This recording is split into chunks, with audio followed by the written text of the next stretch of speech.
Hello, everyone. Welcome to the show today. I'm sorry about the confusion that happened earlier with the times. When I scheduled these actual episodes, I was in California. So I was on the West Coast. So when I put in the time, then somehow it got mixed up. And so I apologize for that. But nevertheless, here we are. Happy Sunday Fun Day to everyone. I hope everyone had a wonderful, wonderful holiday with their family and friends, loved ones, and looking forward to today's conversation with all of you out there. How's my mic coming along? Can everyone hear me just fine? Drop a line in the chat. Let me know who's out here. And we'll wait a couple minutes for people to start to come on in and join us. So I see Colin showed up. What's up, Colin? How are you today, sir? Couple things as we get started. I want to share with you. If you haven't already, I'm going to keep plugging this. Go to federalhelpcenter.com. That's our private community where we talk about everything GovCon. We've got a beginner's course in there, and we have all of our trainings and everything that we're starting to put inside of Federal Help Center. So go there. That's going to be our equivalent to the PTAC or the new Apex Accelerator, and we're looking to displace them. So if you haven't already signed up for Federal Help Center, join in there. That's where we're going to be spending a lot of our time and energy. And so we want to get everyone over there. It's free to join. It costs you nothing right now.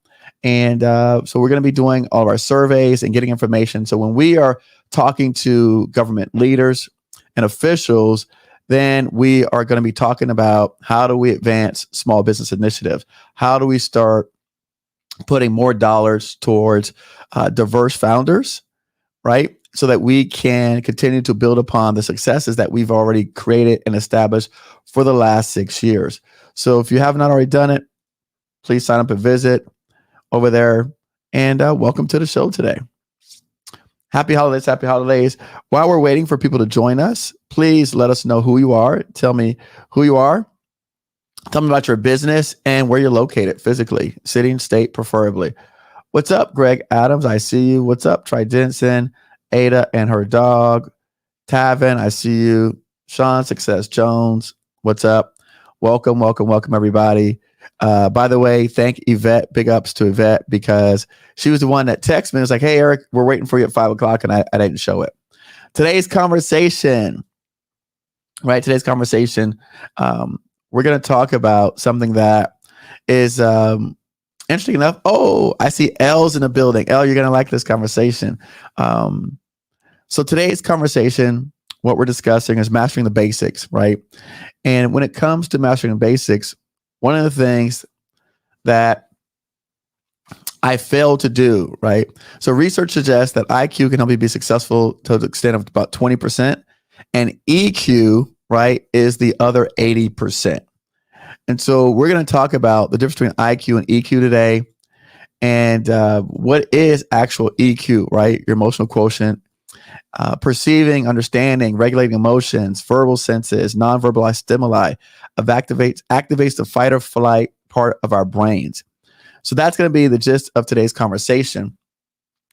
And it's the reason why I want to talk about this is because if something contributes to 80% of your success, right? If there's something out there, there's a factor that's contributing to 75 to 80% of our business success, right? We're talking about business success. I teach government contracting. There's something out there that contributes that much to success. And I've been 90% of my content is focused on IQ, which is what? How to win government contracts, rules, regulations, compliance, who to call, how to call, what to say. That's the majority of my content. I'm failing you guys because the other part that you're missing, we're not spending enough time and energy on it. And so I've been spending 90% of my time on things that have to do with IQ, which is how to win a contract, how to talk to contract decision makers. And I've only been spending about 10% of my time talking about EQ, which actually contributes a lot more to your success. And so today, I want to focus more on the EQ part of the conversation than the IQ, right? And so for me, let's get back to the basics of, right, how do you appear? How do you communicate with people? Not just in what you say, how you say it. How do you respond when you call a government official and they don't call you back? Do you just throw in a towel? Do you just give up? Do you get mad? Like, right? Because over the last 5 years of teaching this in a structured format, I found that a lot of people who started with me, right, 4 years, 3 years, 2 years ago, still have not experienced the overwhelming success that I expect of them. And I'm like, wait, we give you all the tools, we give you all the knowledge, we give you all the information. So, like, why are you not succeeding? And so when I go back and I look at the areas where we need to improve and work with people, is not on their IQ, it's on their EQ. And so that's what I want to focus on today. So again, 56 people watching, go ahead and hit the like button. The other thing I ask you to do is tell us who you are, tell me about your business, and tell me the city and state that you're from or that you work out of, whichever, it doesn't matter to me. I just want to know who we're talking to in the audience today. So again, while we're waiting for people to do that, this month, we're wrapping up our new cohort of students. So if you haven't already taken a call with one of our coaches, right, please do so. We're going to be wrapping it up at the end of the month. We're starting our next cohort of students that are enrolled in our programs and trainings and teaching. So I'm going to drop that in the chat. If you haven't already signed up, you're going to have to sign up, meet with a coach, and they're going to talk to you about your goals and your objectives and what you're trying to do. And we want to make sure that we're the right fit for you. We just, again, like I've said before, we don't want people signing up that we're not the right fit for. Maybe you're a better match for somebody else's program. We're looking for high achievers and people that want to get results. So for us, that's more important than taking your money. So again, I just want to drop that in the chat, let people know at the end of the month, we're going to be closing out our next cohort of students. So if you haven't already met with the coach, please do so today. Let me see who we have in the building. Man, do it. What's up? Greg Adams, I see you. USA Contract Services. I don't know what it is that you do. Try Denton, located Tampa, Florida. Company's car hiring staffing. She says, based on research transitioning into the construction field. Well, I can say this, Try Denton. And it's funny. This is a really good example. I like this. Why did that show up on stage? Hold on one second.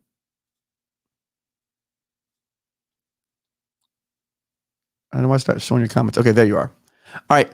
So one of the things that I tell people in the beginning, my beginner's course, do not make your company so limited to what it is that you do that you can't change or pivot, right, to a new type of industry.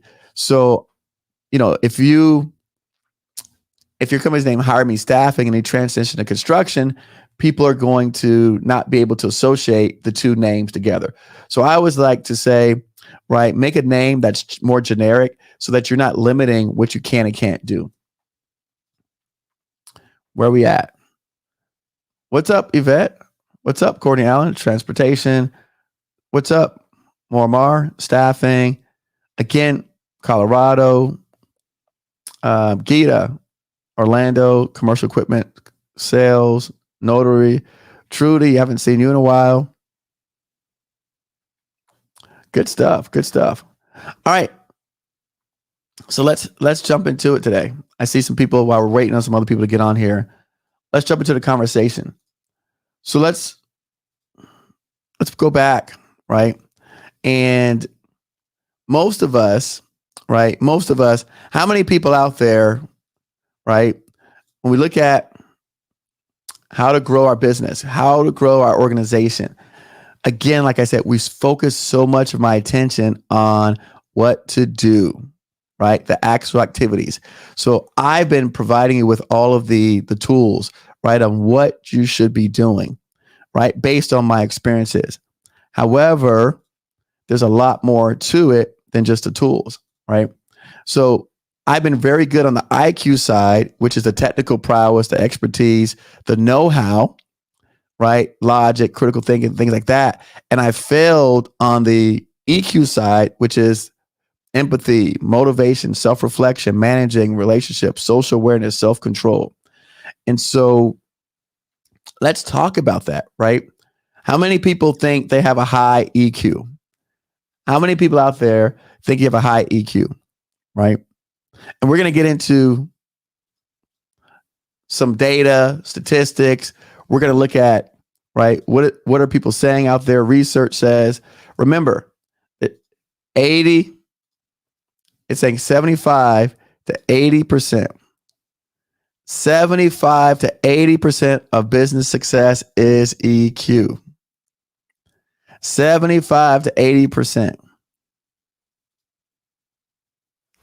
75 to 80%.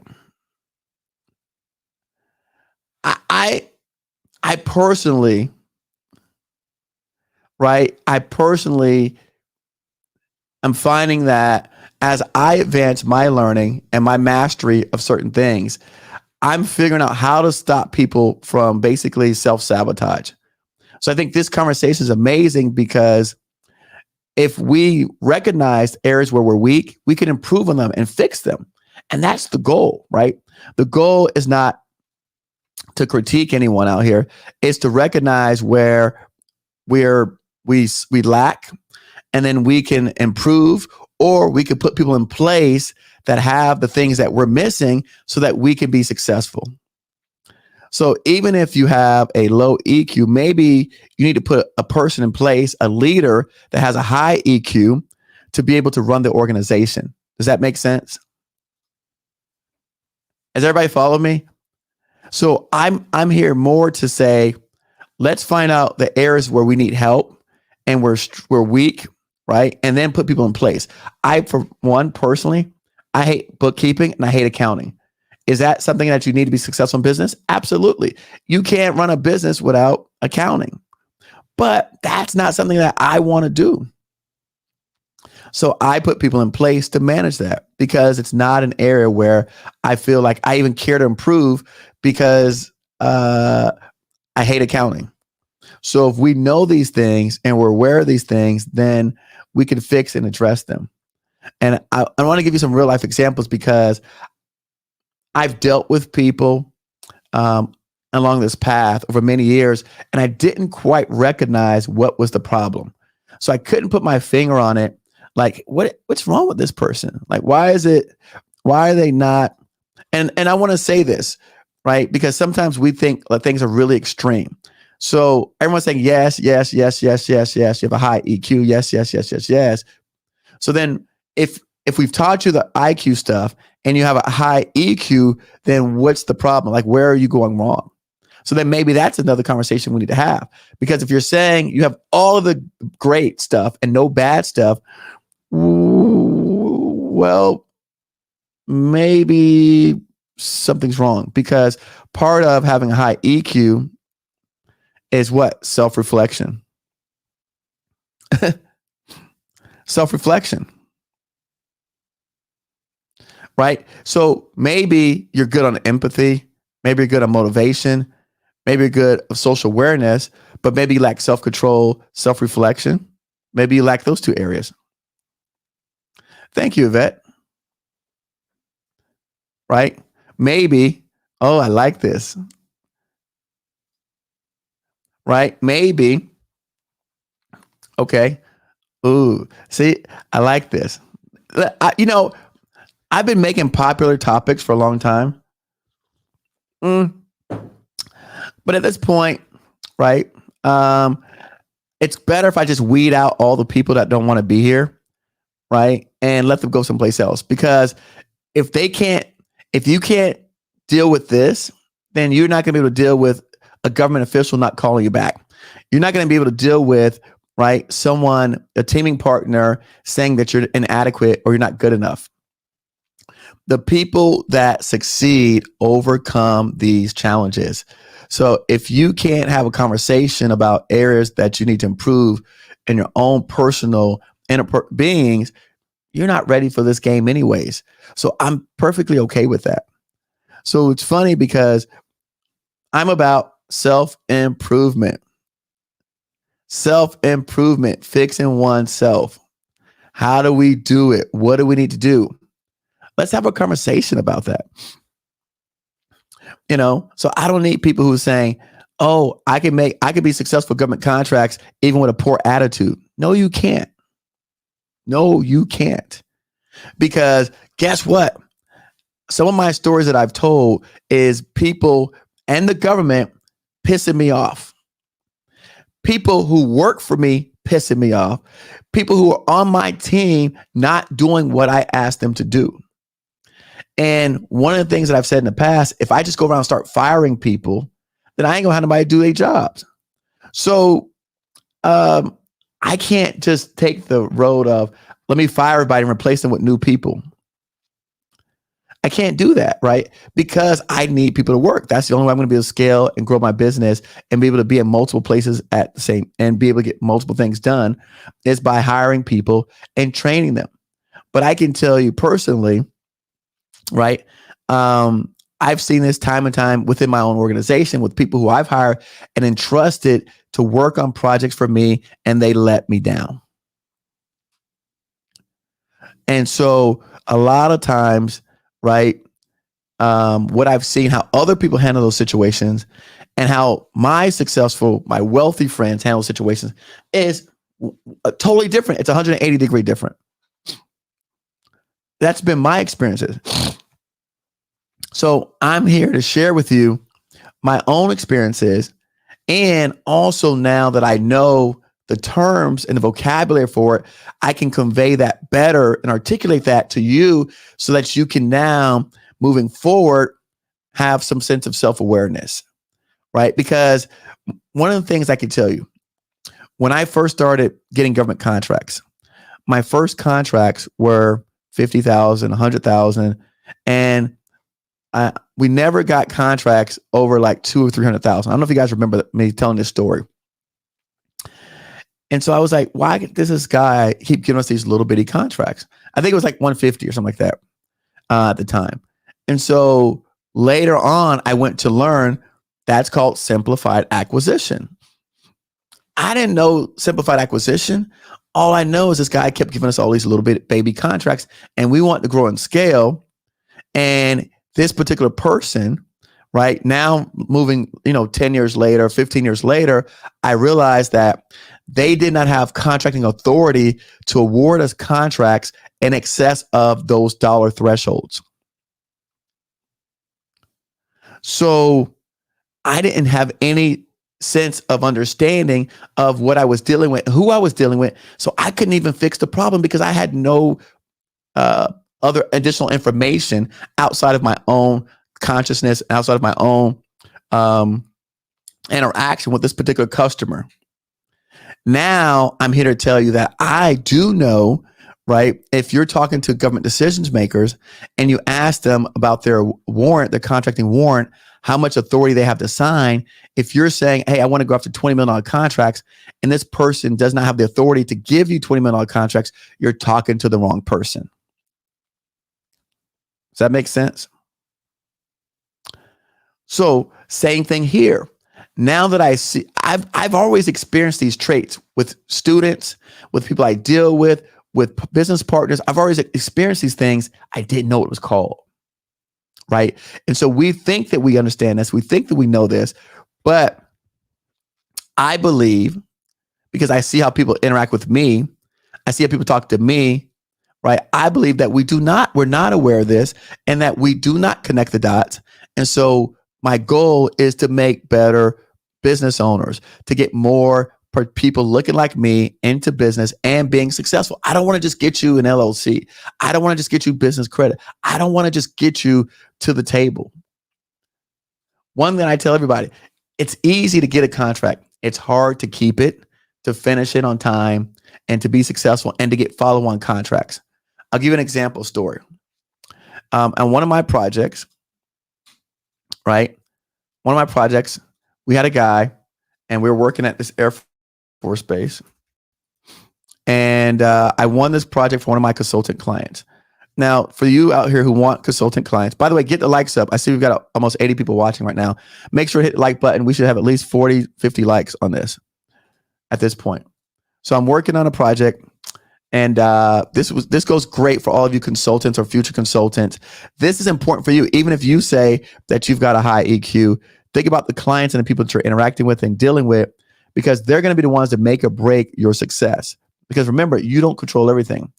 So I'm here working on a project, right? Hit the like button, please. Let's get the like buttons up. We're at 82 people watching. We should have about 50 likes on this thing. So I'm here working at Hanscom Air Force Base. I won this contract. Contract's a small contract, literally for one of my customers. And all they were doing was the actual, it was a sole source, by the way, the first one that I got them. And we were doing soil testing for hazardous waste, hazardous materials. And so, in doing the soil testing for these hazardous materials, the dollar value was $300 per test to go out and get a sample. And then when we sent it to the lab, it was another couple $100. So each sample was no more than like $1,000. But it was a sole source contract. All right. And so again, for those of you just joining us today, we're having a conversation about EQ versus IQ. Right. We talk a lot in the past about your IQ, which is intelligence quotient. We have not spent as much time talking about your emotional quotient, which makes up, again, according to the data, between 75 to 80% of your business success. So that's the conversation we're having today. If you're not prepared to have that conversation because you have a low EQ, I understand. We're okay with that. So, but this is the conversation that we're having today. 94 people watching. Welcome to the show. Don't forget to drop in there who you are, what you do, and the city or state you're from. So going back to the story, I won them this contract, and on the contract, right, it's $1,000. And so the person who I won the contract for, they assigned this project manager who was very arrogant. And I told the guy, I said, listen, it's not a big contract. I said, however, what I need you to do is every time they call you to the project to go do a soil sample, I want you to go pay a visit to the contracting office. I want you to stop by, say hi to them, greet them, right? Let them know you're out here, and that you, as the program manager for this contract, you are acknowledging, right, that you're here, and you're making sure that the job gets done right and on time. So again, because he was very arrogant and he said this is a small contract, he did not pay attention to the customer. I said to him specifically, go to the project site. Don't just send your guys out there to the job site. Don't just send, because it's $300, right? If they call you for an order, go out and pay them a visit, right? It's a great excuse to go and visit the government decision maker. They're calling you for an order. So go and say hi. How difficult is that? Right? He failed to do it. So now he doesn't pay attention to the contract. He sends out random people to go and do it, the contract. He doesn't follow up the client. He's not responsive. And so we lose the contract.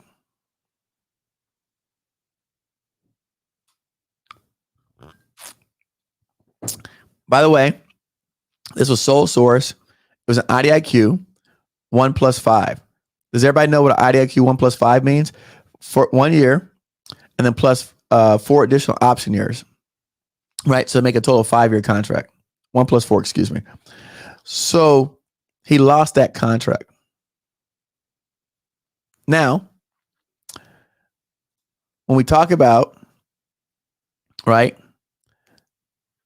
having situational awareness, right, and understanding, when I talked to him about it, he did not accept responsibility.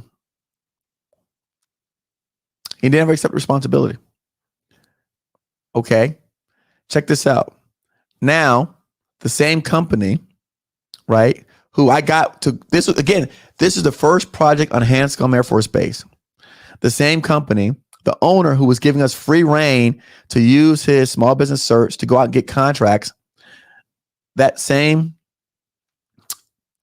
company, they ended up reaching out to another project manager, and he paid attention to the customer, visited the customer, visit their offices, ask them what they need, ask them how could he help them.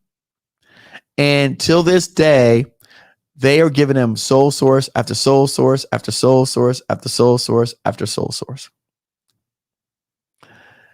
The one guy who got the first opportunity dropped the ball because he said that, right, it was a small contract, and so he didn't have to pay attention to it. These are the kind of customers that some of you guys are going to be working with.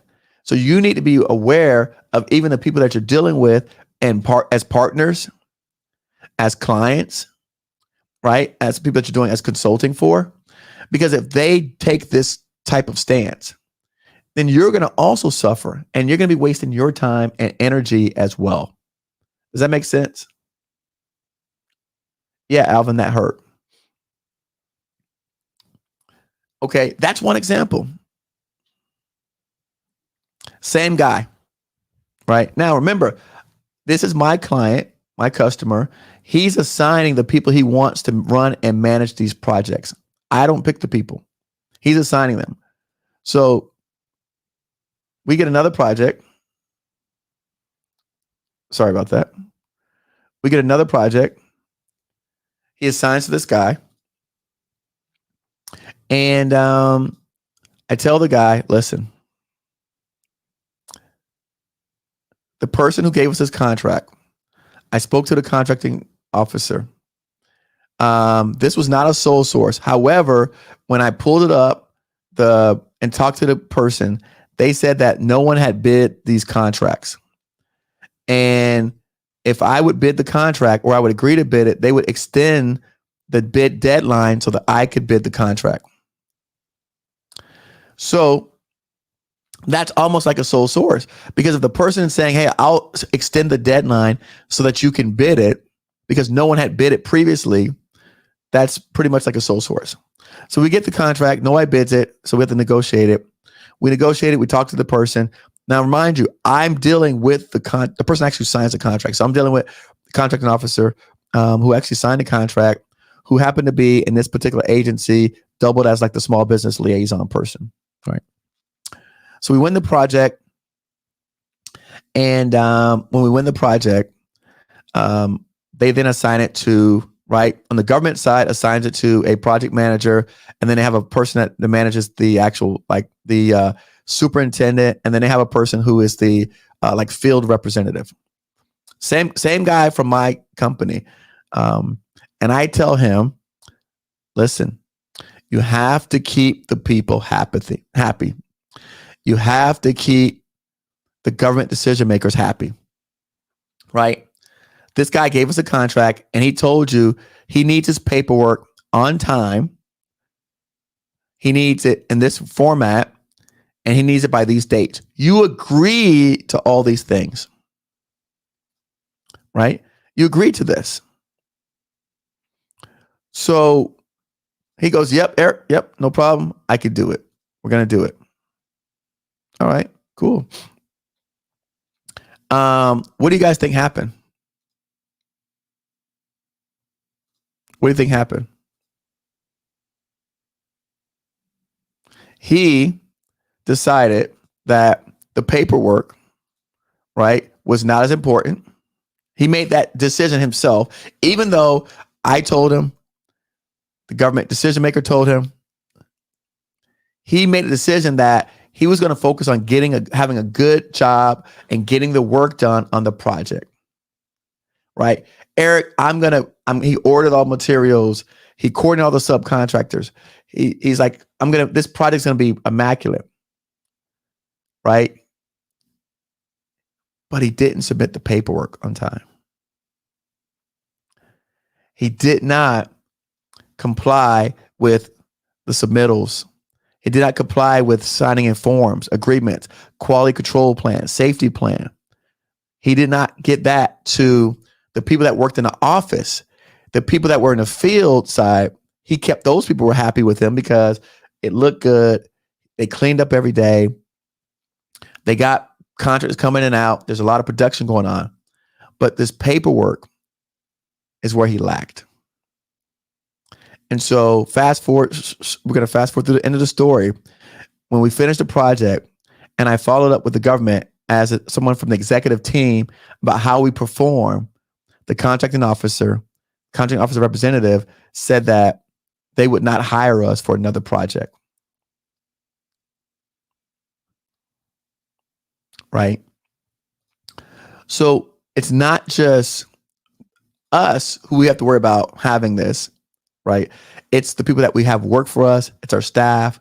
It's everybody else as well around us. The people we're partnering with, the people that are supporting our organization. We need them to also have high EQs. So while all of you may say, "Yep, Eric, nope, I have it." What about the people that you hire, the people that you put out front of your business, the people that you put out front in your organization? How are they handling situations? Right? So again, let's talk about emotional quotient. A set of emotional social skills that influence the way we perceive and express ourselves, develop and maintain social relationships, cope with challenges, and use emotional information in an effective and meaningful way. Right? Collaboration, service orientation, initiative. Right? So how are the people that we're hiring and that we're entrusting, right, to run our businesses, how are they out there acting on our behalves? Come on, baby. Hey, 112 people watching. Let's get the likes up. We should have over 60 likes.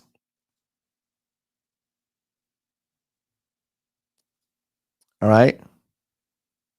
We should have over 60 likes. That's right. You see what Morris said?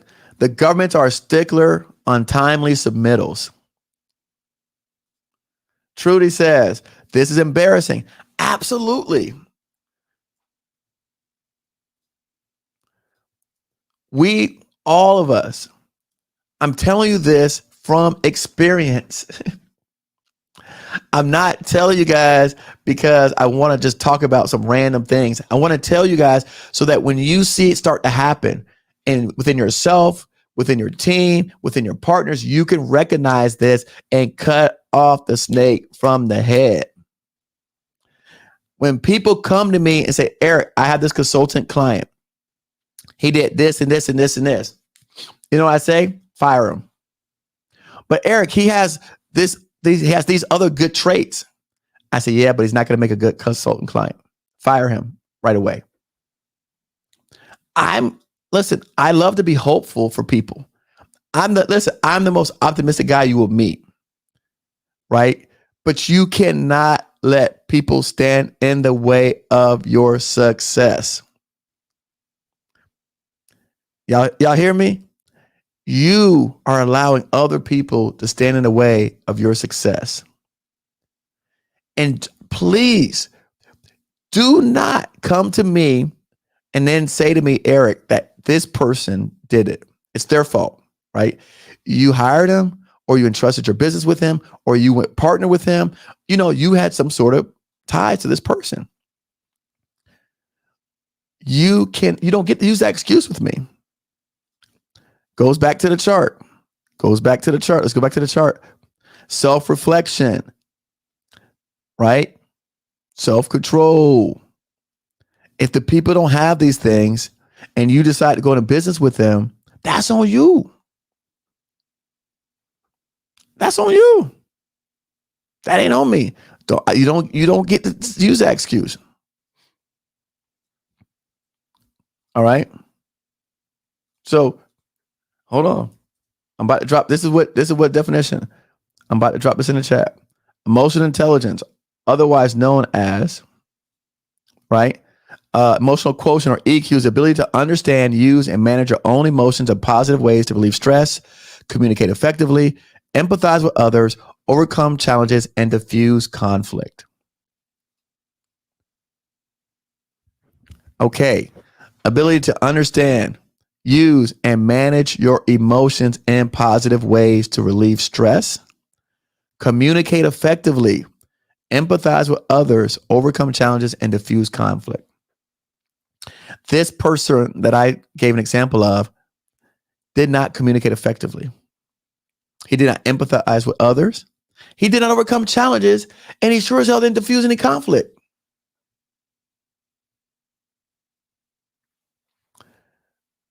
Hello? Are y'all with me out here?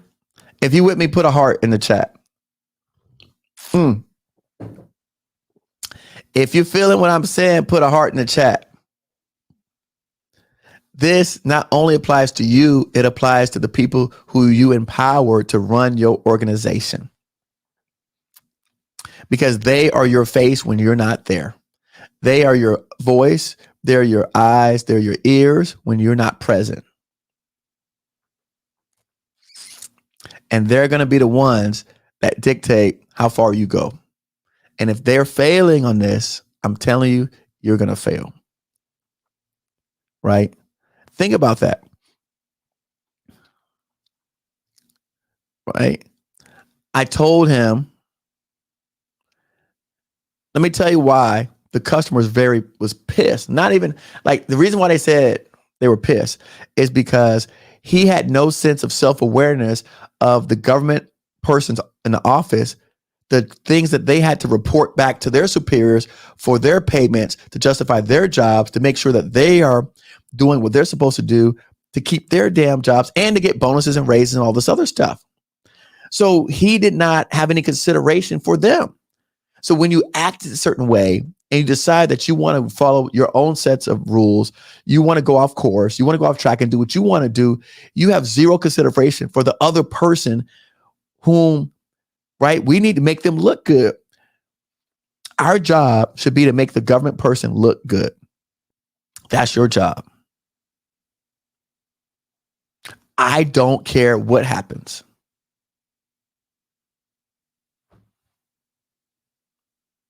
That's your job. If you're not prepared to do that, then you're not prepared to do this. What kind of people do you think work for the government?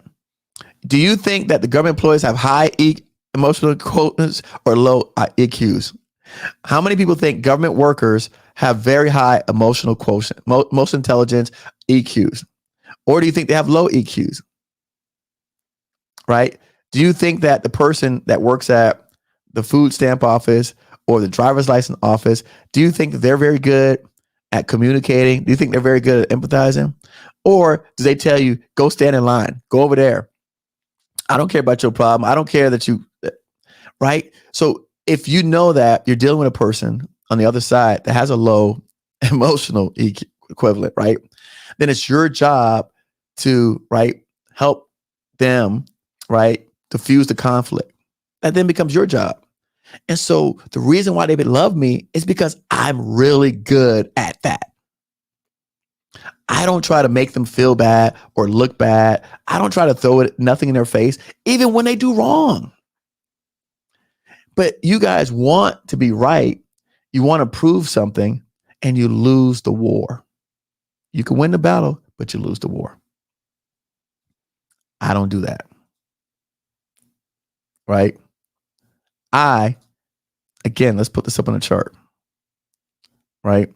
What are some signs of high emotional intelligence? Accept self and others, communicate assertively, displays empathy. Signs of low emotional intelligence is not accepting of self and others, uses passive or aggressive communication, and lacks empathy. You know what I told the government person? I know you have a hard job, right? I understand. They gave you all of these projects, all this paperwork, and not enough support staff, not enough people to help you do your job. What can I do to take some of the pressure off you? What can I do to ease the burden? One of my students who works in the government office told me that the big companies, they hate the quality of work, but they make their job so easy they can't replace them with y'all. You small business, on the other hand, make their jobs harder, so they don't want to use you because you want everything for nothing.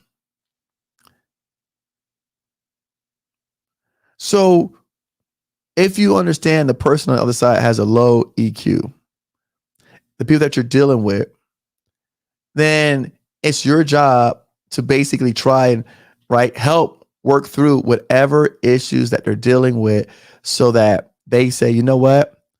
That guy, Eric, is a good guy.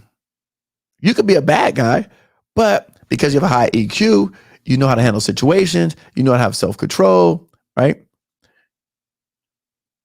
Then you have empathy for them. Now they tout you as a good guy.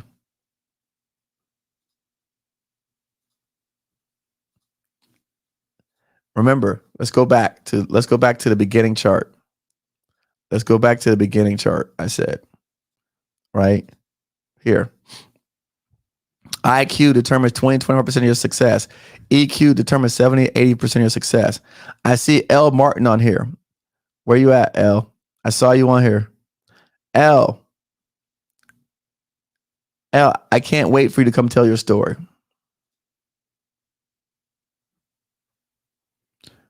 Okay.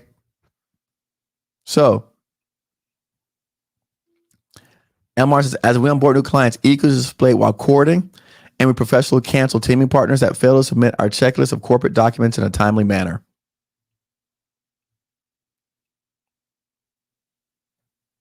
Y'all see that?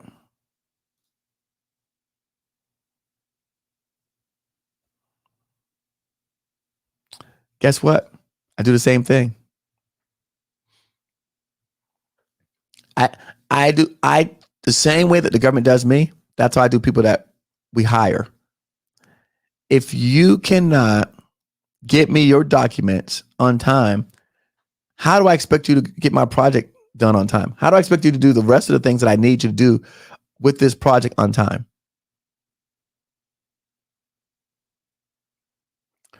Uh-oh, there go L. L, listen, how long, right, before you said something to me, right? Resilience. That's something that you said to us. Remember, L? Resilience was the word I think that you used. When you said, let me read part of it. Okay. You said, oh my God, it pays to stay in the game and cross over the chasm. I don't even know how to pronounce that word. Chasm, hell and high water. Remember that? And so after, right, staying in the game, right? He says, Eric, as you teach us, continue to teach us to stay in the game, bridges will be built, sometimes one brick at a time. And so you then were able to successfully win 6 out of 6 bids. And I won't even say for the amount. If you want to share it, you can. She stayed in the game. She didn't throw in a towel. Right? That's what successful people do. Look, she put it in there.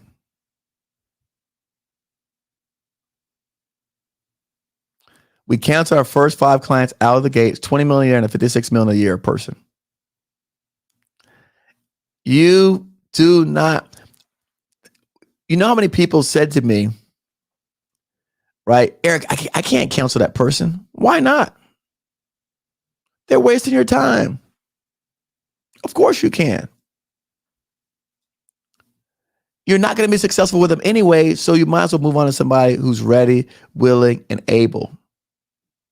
Remember, on some of my videos, when a government customer asked me about a sole source project, they said, Eric, are you ready, willing, and able to do it? Those are the words they use. I said, yes, I'm ready, willing, and able. So when you're out here and you're telling me, Eric, I want to do government contracting, I want to learn government contracting, I want to be a government contractor, I want to be a successful business owner. Okay, these are the things, right, that you need to be aware of and understand about yourself. Where do you fall in these categories? Right? Where do you personally fall? Right? Personally, first, let's deal with you. And then let's talk about, right, the people in your organization, the people that you have around you, right? Self-awareness, self-regulation, motivated, empathy, social skills, right? Where do you fall? You know, I can't say, right? I can't say for you. You have to do your own assessment internally. By the way, hit the like button. We should have, how many likes do we have, Yvette? Somebody tell me how many likes do we have, right? Where do you fall on the spectrum? All right. Can you communicate? Right? Can you accept self and others? Where do you fall? You got to do your own internal survey. So let's talk about 6 behaviors leaders with high emotional intelligence. Let's jump into this. Okay, good. 89 likes. Like, I love it. Right? Listen more than you talk. Engage and recognize team contributions. Empathize the how and the why. Handle conflict with open communication, emotional awareness. Understand what energizes people and create the right environment. Encourage long-term team member satisfaction and effectiveness. Right? If you struggle in these areas, I encourage you to fix it. Look into the mirror, right? Fix it, resolve it.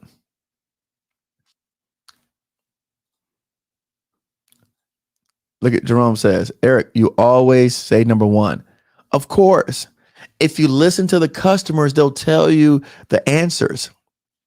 The reason why I encourage you guys to meet with government customers, they're going to tell you what exactly is their problem.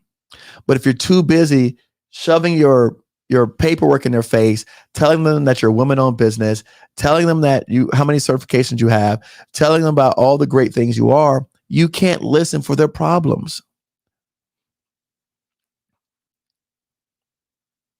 You know, one of the things that I learned recently, and by the way, I'm constantly improving myself. I just want y'all to know that I'm on a never-ending journey of self-improvement. Never. I'm constantly trying to improve myself. And I publicly come here and share this with you so that you guys I don't think that I have everything right. I don't think I have it all down pat. I'm learning. And so I also am a student. And I'm a student because why? I want to be better. I want to be a bigger contributor to the world. I want to have a greater impact than we're already having. I want to be able to help more people. I want to be able to see more people that look like me succeed. And if I basically BS all of you out there, then you're going to go into the world and think you can keep continuing the way that you're acting, the way that you're dressing, the way that you're looking, talking the way that you want to talk, and then expecting some sort of magical results. And it ain't going to happen. Tell it it's not going to happen. I kiss a lot of butt.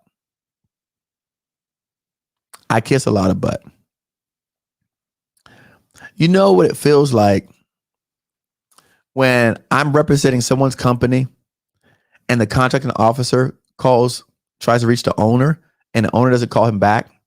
And so he calls me to say for me to call the owner, to call him back, to try to get him to sign a contract that they're trying to give us. Do you know what that feels like? That I have to apologize for the owner of the company that's not my company? Do you know what it feels like when I didn't make the mistake? It wasn't my error, but I accepted responsibility. I accepted the blame. Because why? I didn't say we're a separate team. We're a team. This is an organization that I support. So I don't get to back out and say, that was such and such fault. That was this person's fault. I don't get the luxury. I don't get the privilege to do that. I said, I apologize. We let you down. We're going to make it right. What can I do now so that we could get to, right, where we're trying to get to, whatever we're looking to do, right? Whatever that issue is that the person came up to, right? How can I help resolve the issue right now? Right? So a lot of you, I'm telling you, because I've seen the way you carry yourself. I've seen it. Okay. Y'all never been to a conference or event and seen people, right? Right, that didn't, like, They didn't dress the right way. And then you're mad at somebody else for not responding to you in the way that you feel they're supposed to respond to you. But your outside reflection is basically what actually led to the reason why the people respond to you in such a manner that you didn't feel was appropriate based on your external appearance. It's not based on how this person felt about you or anything else other than what they saw on the outside. People do not get a chance to know your heart and your intentions before they get to hear your mouth and what you look like. Sorry, just the regular world works. Sorry. So when I go places, I have a meeting tomorrow with a congressperson. And if I show up to that meeting and I'm wearing shorts, or maybe I'm wearing some jeans, but they're cut up, and I'm dressed like I'm going to the club, what do you think the impression I'm going to give these people when I walk into the room? Right? And so if I go into this room, which 99.9%, they're not going to be anybody else that has a dark skin color like me. Right? So if I go into a room, 99% of the people are not going to look like me. And I have my pants sagging. Ooh. Or if I'm wearing an outfit like you're going out to the club, or let's say I just have gold chains around my neck. People might, and then I say, hey, I want to talk to you about government contracting and how we're helping small businesses.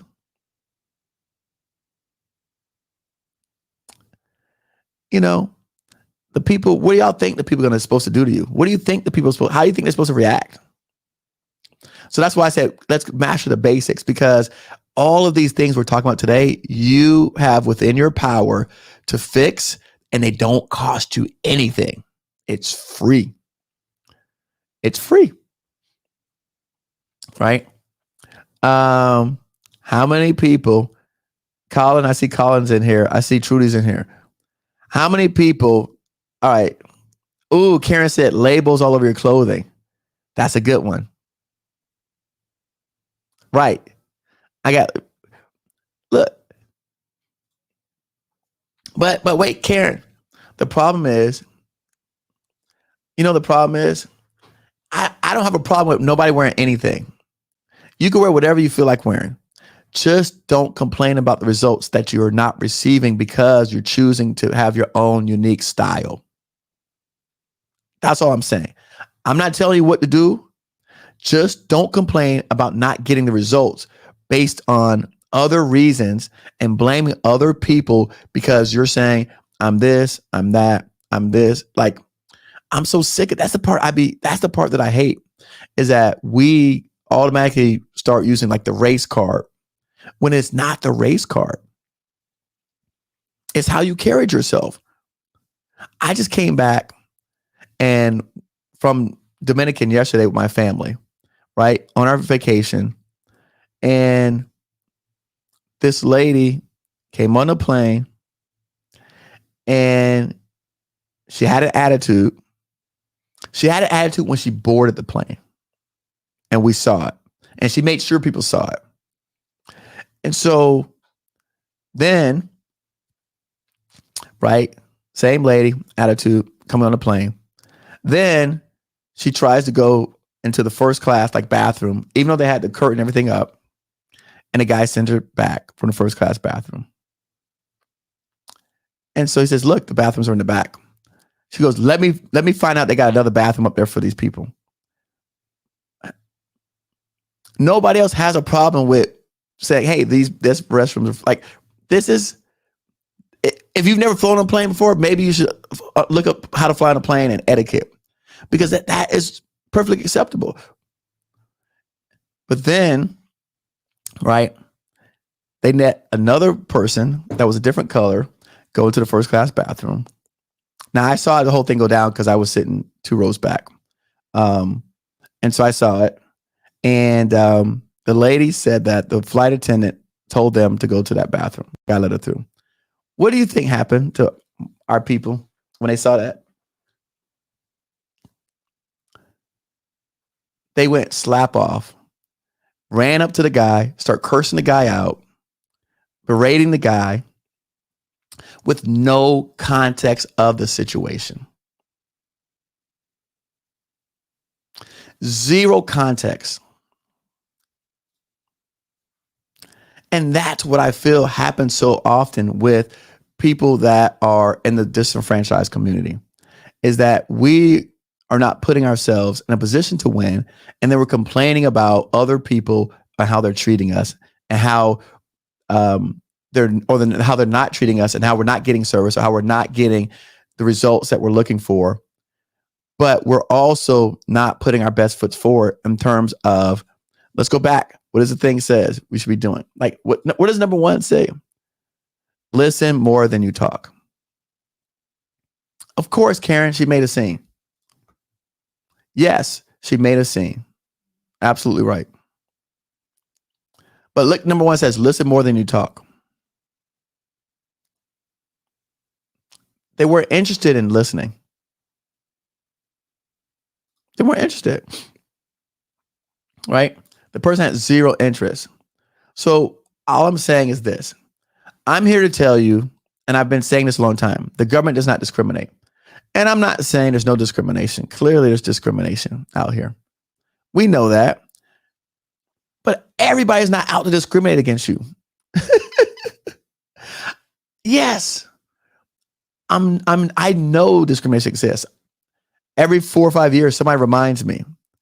But that doesn't mean every single person is out here to discriminate against you. Like we said in the beginning, I've already given you all the IQ stuff, right? I've given you all of that stuff. I've told you, like, you know what to do, what to say, who to call.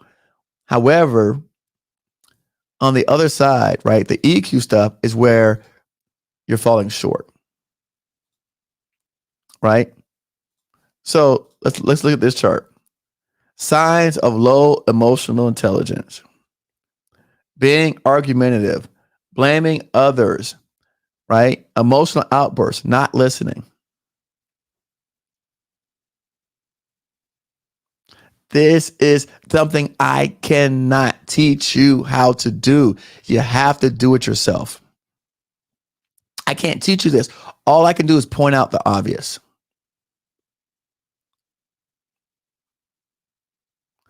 Nine classic signs. They always have to be right. They're oblivious to other people's feelings. They behave insensitively. They blame others for their problems. They have poor coping skills. They have emotional outbursts. They turn conversations towards themselves.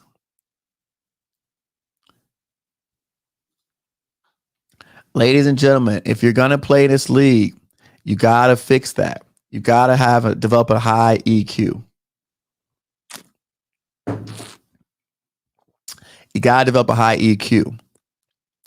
I'm not saying that there's not times or situations where you want to check somebody, that you want to, but if you get offended when somebody steps on your shoes, you got a problem. That's all I'm saying. If you get offended because somebody steps on your shoes or somebody bumps into you, you are the problem.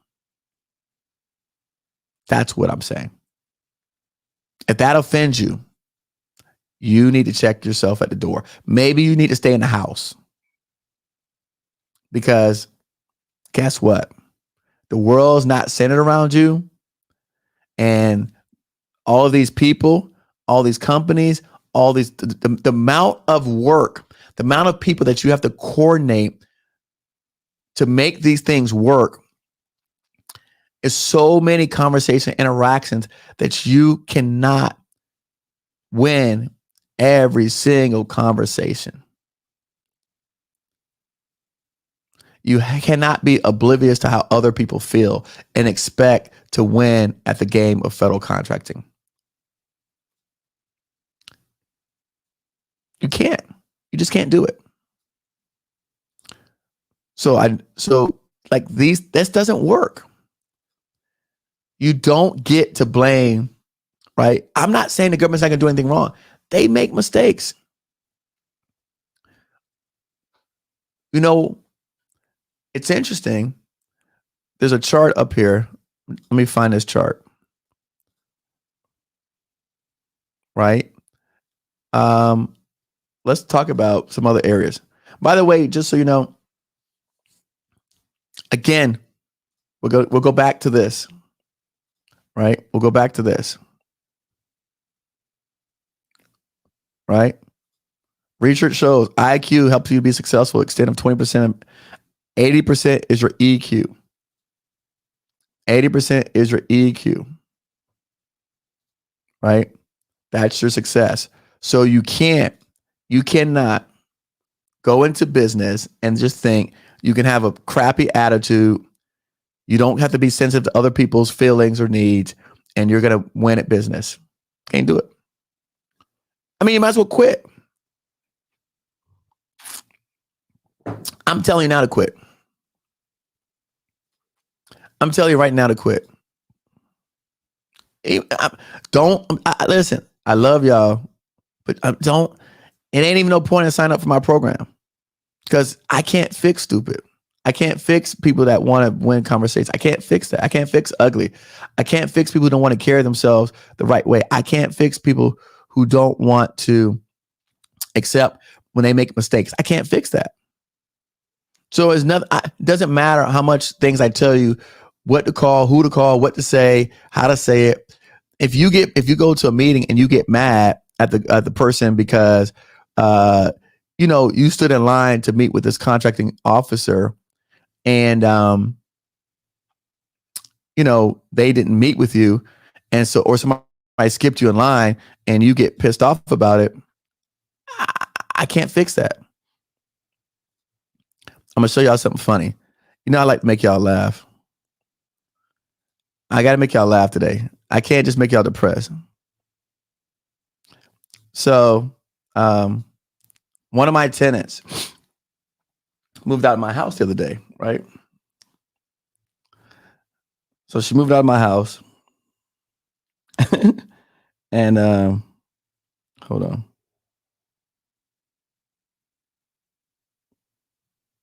Hold on.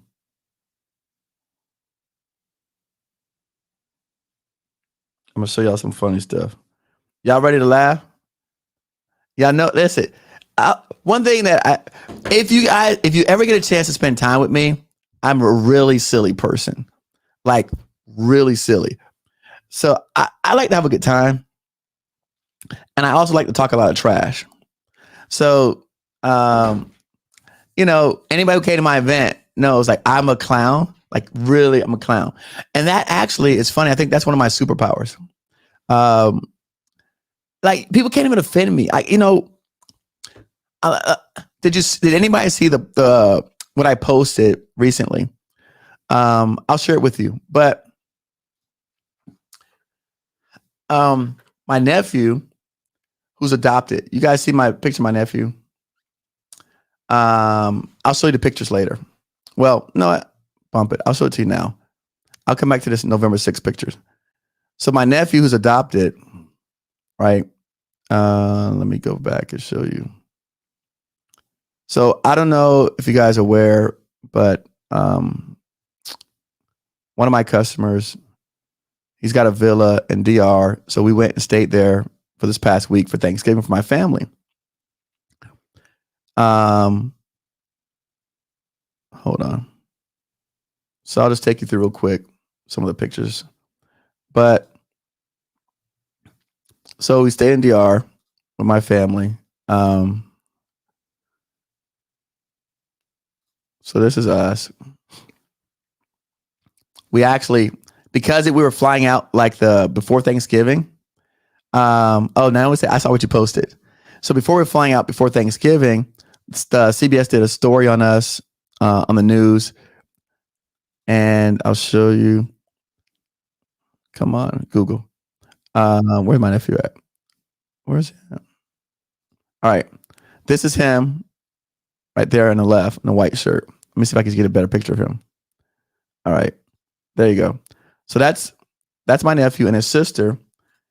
My sister is the one in the middle. She adopted them, right? When they were babies. Was the little girl, we got her since birth.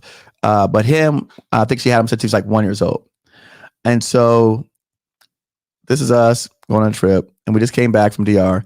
And so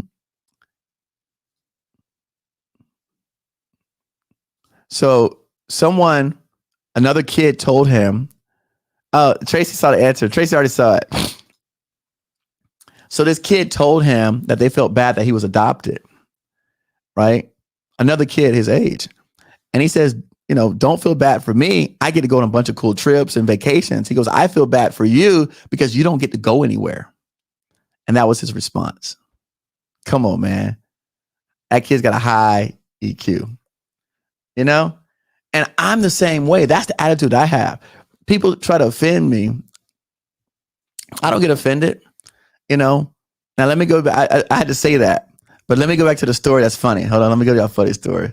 And we're going to keep going. By the way, towards the end, we're going to talk about ways to fix it, some strategies that I looked up. But let me get back to the funny story.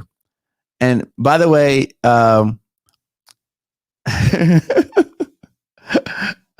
my gosh. So my tenant moves out, right? And so my tenant moves out of my house.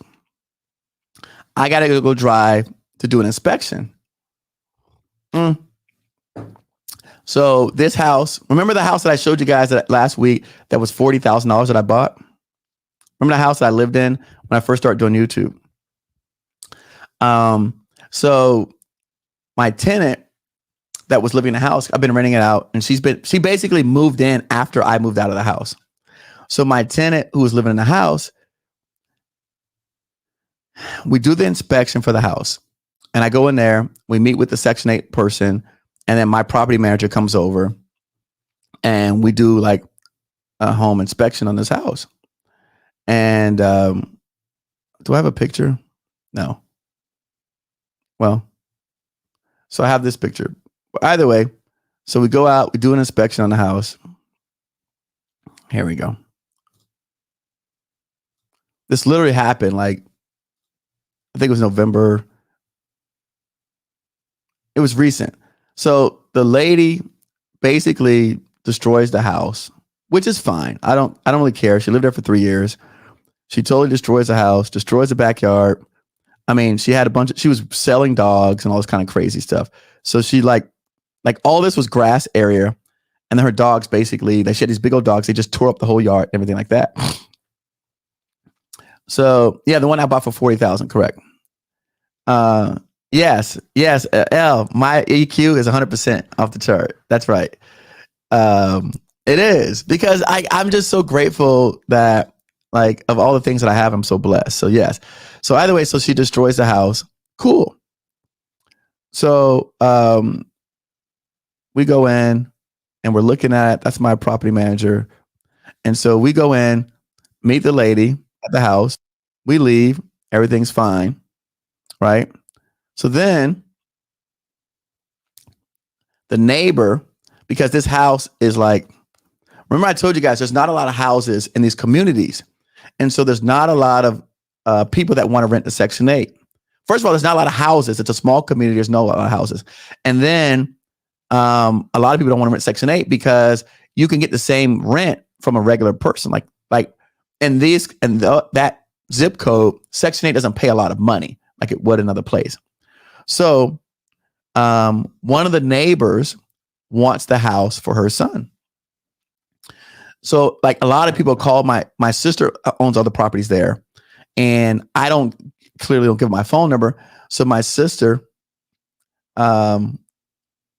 actually yields a lot of phone calls asking about, hey, what's your brother going to do with the house?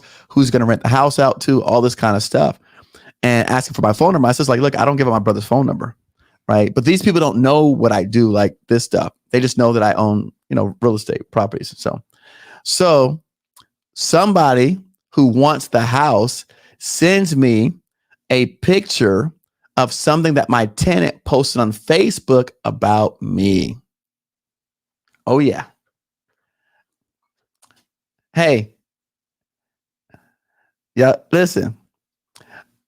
Again, I post on social media. I don't consume social media. So my tenant, after we met, we did an inspection of the home, right? Naomi, go back and watch the video that I posted last week. I'll tell you exactly. I show you the house. I show you where I bought it. I give you the address. I give you everything about it. So somebody who wanted the house took screenshots of my tenant's story and sent it directly to me. Y'all want to see it? This is worth the weight of the conversation today. This is worth it. What are we talking about? High EQ, low EQ, right? All right. So here we go. This is what she posted. Oh. Hold on.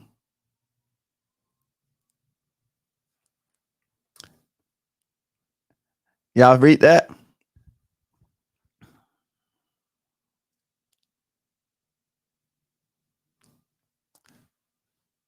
Hold up. I got 3 of them.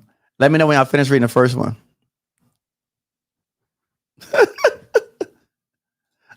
All right, that's one. Hold on.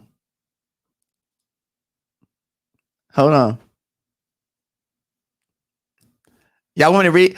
If anybody don't understand this, I can translate it for y'all. If y'all don't understand ghetto, I can translate ghetto for y'all.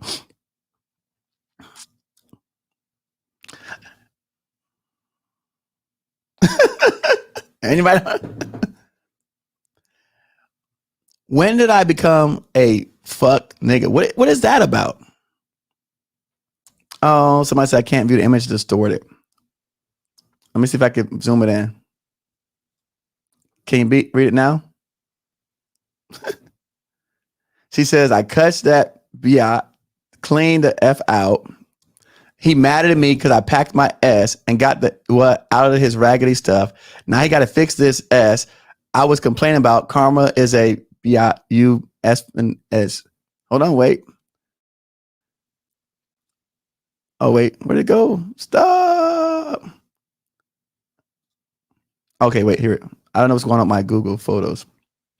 Hold up. Wait. Listen. Lakeisha, hold on. Y'all got to wait now. This is good. This is good. This is good. I promise you. I don't know what's going on Google Photos. Oh, man. Hold on. I'll get it back. Wait. You got it. Listen, this is so... Tracy, you said spill the tea. Oh, you know I'm spilling it. I got to show you how this is what people do. By the way, it's very interesting. Hold on. I got to show you this. This is good. Okay. She says, I was waiting on this day to see his damn face. So let's go back. So she says that she cussed me out. Why would you say that when all we did was have a conversation? We had a meeting with the Section 8 lady. There was no cursing involved. There was no yelling involved. There was nothing to be mad about.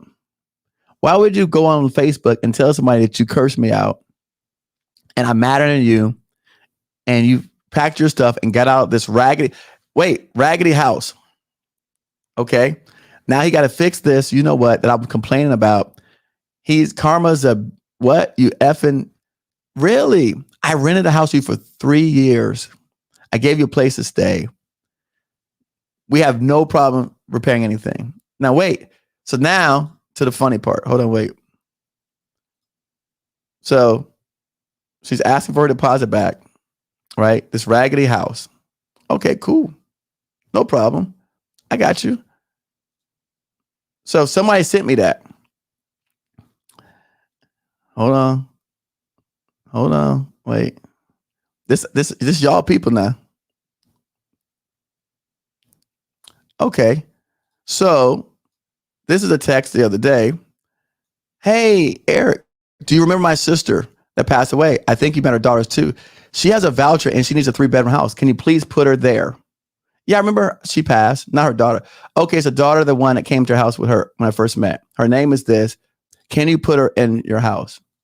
You mean the raggedy ass house that I had to fix up? The one that you hated? Because you know what? You want me to put your cousin there in that house? Wait, I'm a XYZ. I'm a this, and this. But yet you want me to now rent it to your sister's daughter.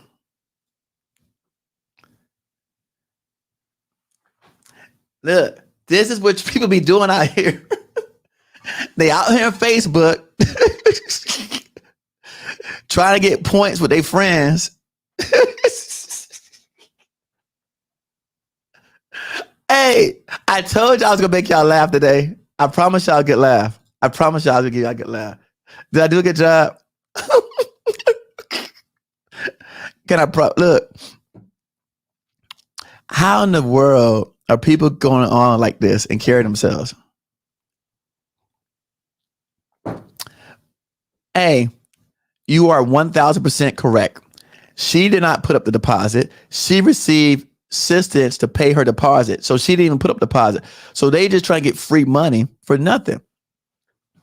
But more importantly, how do you publicly bash someone and then come back and ask them for a favor later? How do you do that?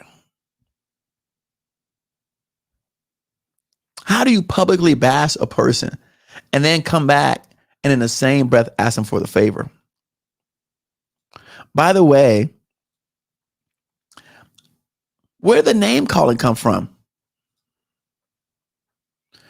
We had good conversations. We've never fought. So where does that come from?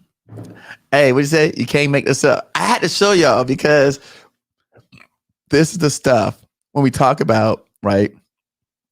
People accepting responsibilities for action. If I go off, and like you said, if I go off and I, right, hold them accountable, it's gonna be another reason why that this was done. It's gonna be like you said, somebody gonna say you're hating on me. And, they're gonna make up all kind of words to justify this. So, I want to say that because I thought that was really funny, and I had to let's get you guys back on track. So let's continue the conversation. I thought that was funny. Was that good? I don't know why people they're trying to win likes and and that's why they said you guys are so easily bought by hearts and thumbs ups and stuff like that. In this new society, people don't actually really want real relationships and real connections with real people. They want to front and they want to stunt and they want to like portray to the world that. And by the way, on those screenshots that someone sent me, you can see people below commenting like condoning this person. You get public housing. What are you talking about? You are on public housing and you're not thankful. You're not appreciative. Our government, my money, your money, the taxpayers' money is taking care of you, and you show zero appreciation for anything that anybody's doing for you. And you have the audacity. You went from one public housing. She just moved from my house to another person's house. And so a lot of times what people don't understand, right? That we're also doing some of these same things, not to that extreme, but we're also carrying some of those traits with us where we go. And so I just want you guys to be mindful of it. That's all I'm saying. Look, I just want y'all to be mindful of it.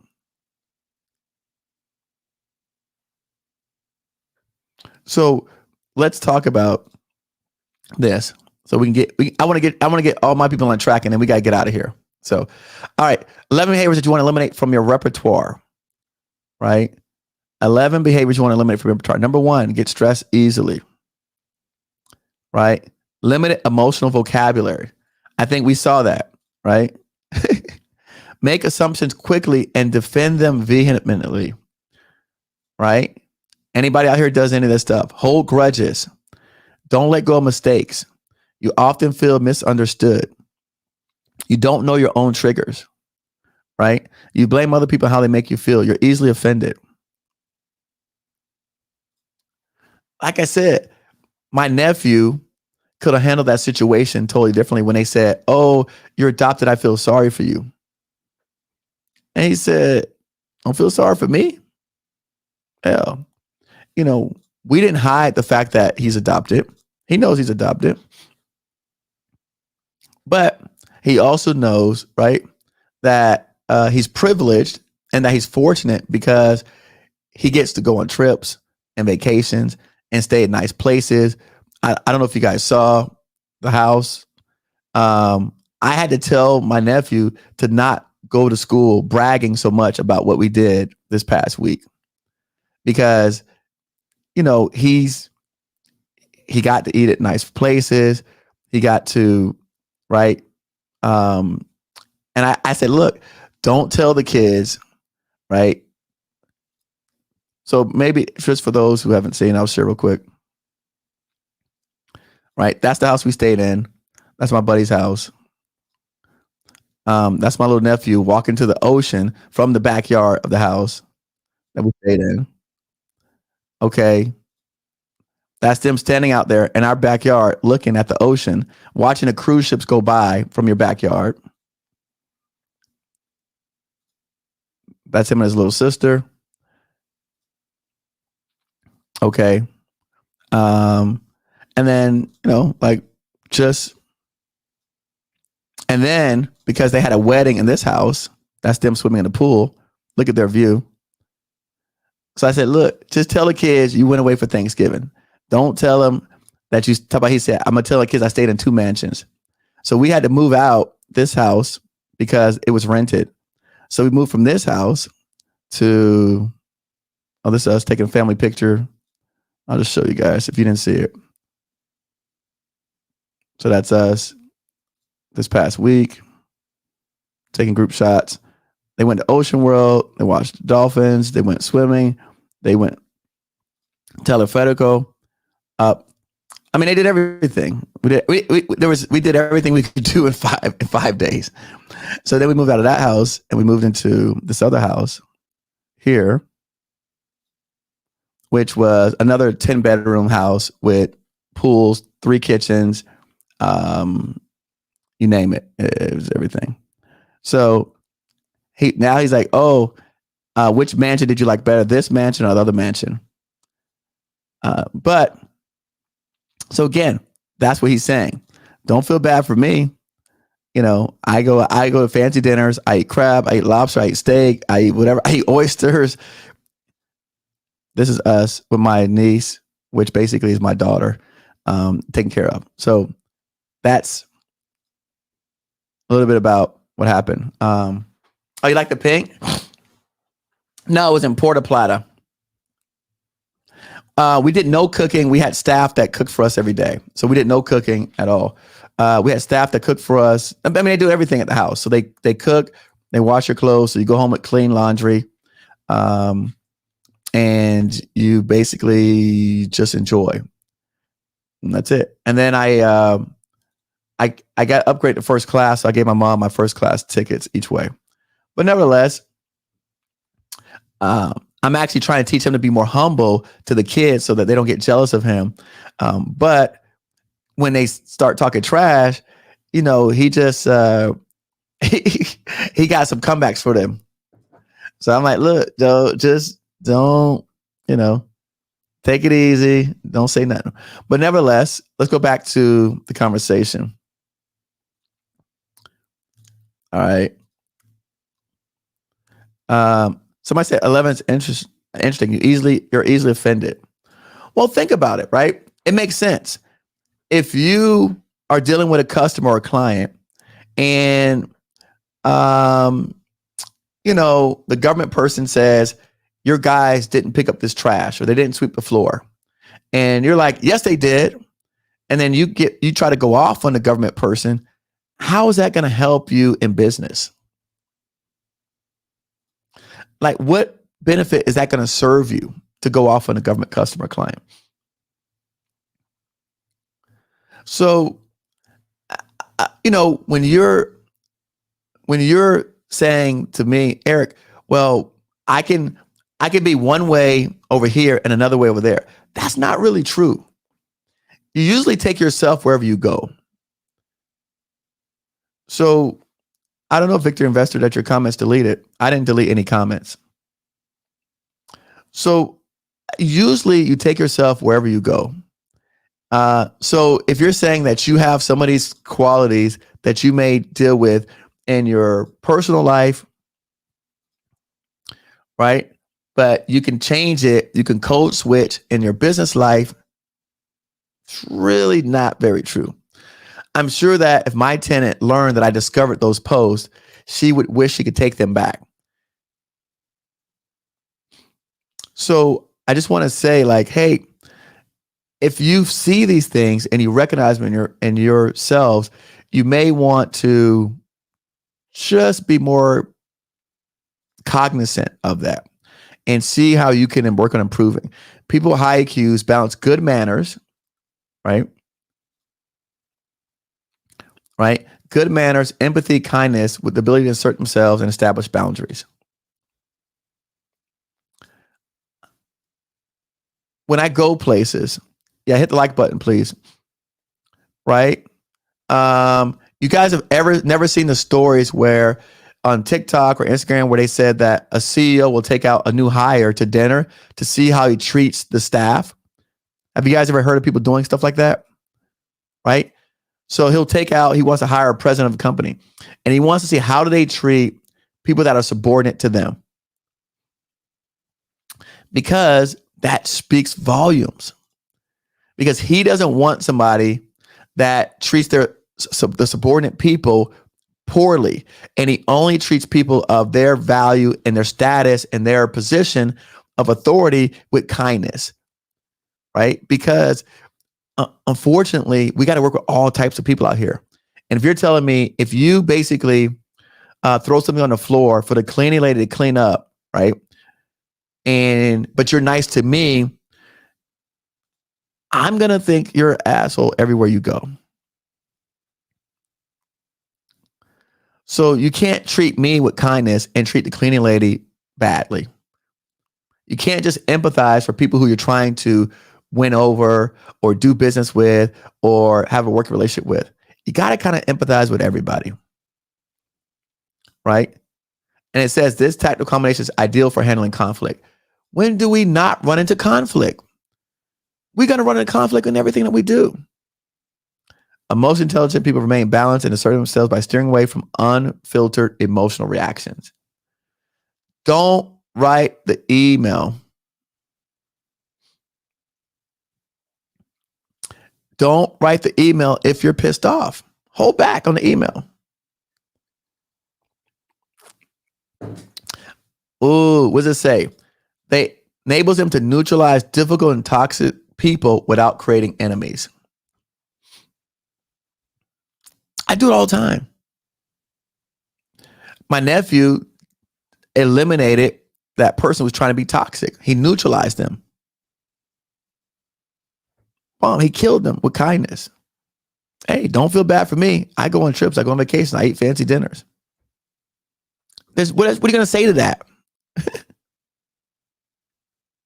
Okay. Limited emotional vocabulary.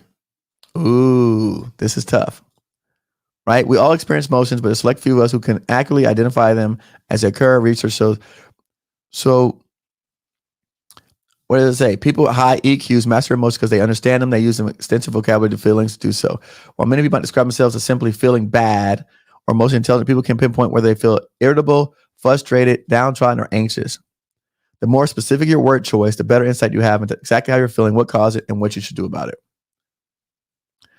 I personally, the reason why I don't allow people, like I don't watch the news because the news makes me feel anxious. I don't watch the news. It makes me feel anxious knowing that most of you probably are very well aware of what's happening with Gaza and Israel and all these things, right? I'm not. I don't want to feel anxious about bombings and killings and death and destruction. I don't want to have that anxiety about all these evil things that are happening around us. And so I have recognized that in myself. And so what I do is I protect my energy and I protect my input and I protect what comes to me. And so when people talk about like school shootings and mass, also, I don't get those notifications because it makes me very anxious. I don't want to go into the world fearful. I don't want to go to the world afraid. I want to go to the world thinking positive, thinking happy thoughts. Even if for some people they may say it seems distorted, to me, watching the news is distortion because it's not an actual reflection of real life, in my opinion. It's one person's small lens into a big old world. The world's much bigger than that. I've met rednecks that are not prejudiced, but that's not what the news tells you. I've met people that like Trump that also like black people, but that's not what the news tells you.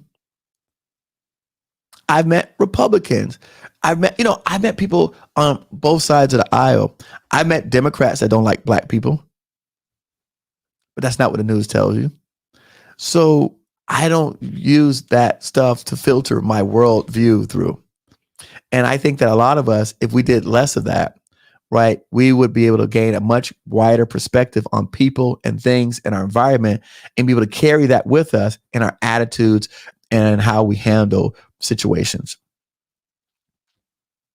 And unfortunately, because we're allowing the world to be the lens from which we view things, right? The news, that's our worldview. We have a limited perspective on life and people and how they operate. And so how can we intelligently go into a conversation with a person that doesn't look like us, that doesn't have the same values, that doesn't come from the same environment? How can we go into a conversation unbiased if the only filters that we're receiving come from media outlets? You can't. You cannot go into a conversation unbiased. You cannot go and have a conversation with someone that does not look like you, right?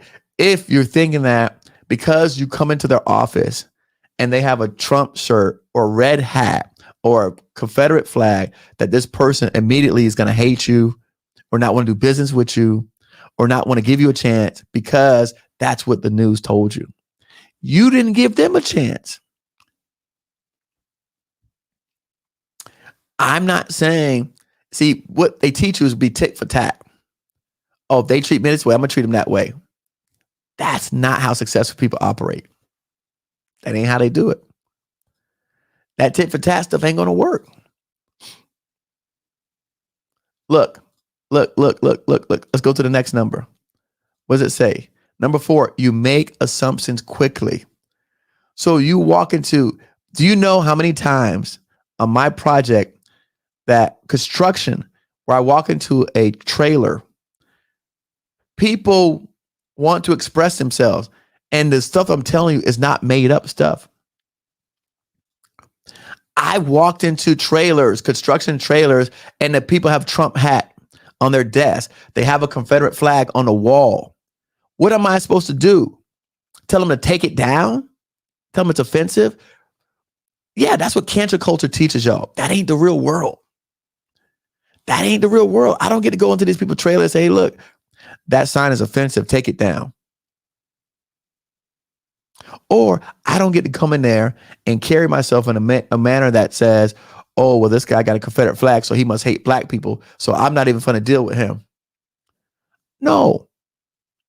I come in, right, with the attitude that, hey, we're working on a project together, and the mission is bigger than our personal feelings.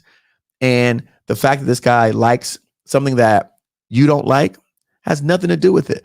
You know what one of my friends says? You want to know how to handle a person when they ask you about your political beliefs? If you don't want to get in that conversation, one of my buddies, again, when I say my friends, I'm only talking about wealthy people, just for context. I want to paint that picture for you guys to know. When I'm talking about my friends, I'm only talking about wealthy people. So one of my friends, his company, I think they did 50 million or 80 million last year. I can't even keep up. He said to me, he go, Eric, you know how I handle conversation. People ask me what are my political beliefs. He says, what do you believe in? Right? And he goes, and then he says, me too.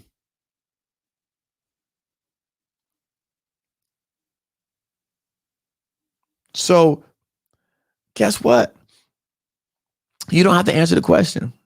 So somebody says, hey, Mandua, right? Hey, do you like whatever? Let's say, do you like Biden? Do you like Trump? You say, who do you like? And then they say, oh, I like this person. You say, oh, me too. I like whoever you like. I don't care. I don't have a dog in the fight. Like somebody said, hey, find something we have in common, right? You went straight to the negative stuff, but you didn't even go into like, oh, this person also is a Miami Heat fan. They're a Dolphins fan. They're a sports fan. They have kids that are in school. Guess what? When I told you, when I went to Oprah's event, Oprah says that all of us have the same thing. A need, right? We talked about Maslow's hierarchy of needs. A need to be self-actualization, right? We have a need for connection. We need to be wanted. A need to be heard.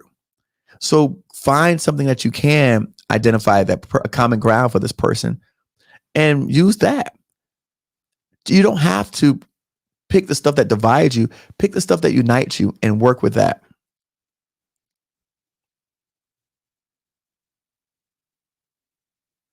So let's go back. Right? Anybody knows, by the way, if you know any of these people that do this stuff, you make assumptions quickly and defend them vehemently. Right? And most intelligent people let their thoughts marinate because they know that initial reactions are driven by emotions.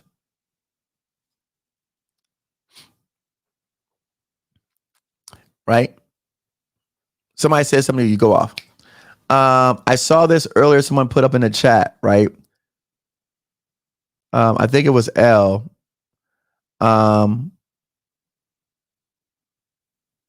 Thanks, L, for that. But I taught my son this. I said, when someone says something to you, it's not a reflection of you. It's a reflection of them and their hurt and their pain inside.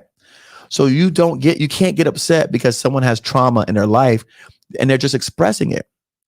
There's no point in getting upset with that. So that's why, like to my man, Stoic Principles, is that I know that and I recognize it. So when someone makes these outbursts, they're basically, I see them as a little kid and they're trying to get attention and they want their mommy or their daddy. I ain't their mommy or their daddy, but they try to get some attention. And, if you feed into that, you're buying into that stuff. And so for me, I just stay out the way and I let them have their moment. But it's not for me to try to get them right or straighten them out. That's not what I do. All right. You hold grudges. Look, I get it. People hurt you. And they say hurt people hurt other people. I get it. Right. But again, like I said, going back to over here, I want you guys to be successful. I want you guys to win. I don't know else how to help you. Where's my stuff going away? Right? These are factors that are going to determine your success. So, unfortunately, if you want to win at this stuff, right? You got to let go. People make mistakes, right? You got to let it go. You feel misunderstood. Well, oftentimes I feel like we're not good at communicating. I feel like most of us are very poor communicators. I talk to all my team members. I talk to my son. Everyone, we do not do a good job of communicating. And so, you feel misunderstood. I feel a lot of times because to me, you probably did not communicate well enough, right, for people to understand you. And so what I do is I continue to over communicate with people my ideas, my thoughts, my feelings about the situation. And I don't make the assumption that because I told them one time that they got it. Because what if in that moment in time, they were dealing with something at home? What if at that moment they were dealing with a death in a family or a loved one that was lost right? What if they were dealing with that and you told them something? Yeah, they heard you, but in their mind, there was something bigger that was going on. And so they didn't receive what you said. And because you are quick to judge and you get emotional about it, you're like, oh, they misunderstood me. No, right? Read what it says, right? You feel misunderstood because you don't deliver your message in a way that people can understand it. Even with practice, most intelligent people know that they don't communicate every idea perfectly. They catch on when people don't understand what they're saying, adjust their approach, and recommunicate the idea in a way that can be understood. That's all I do,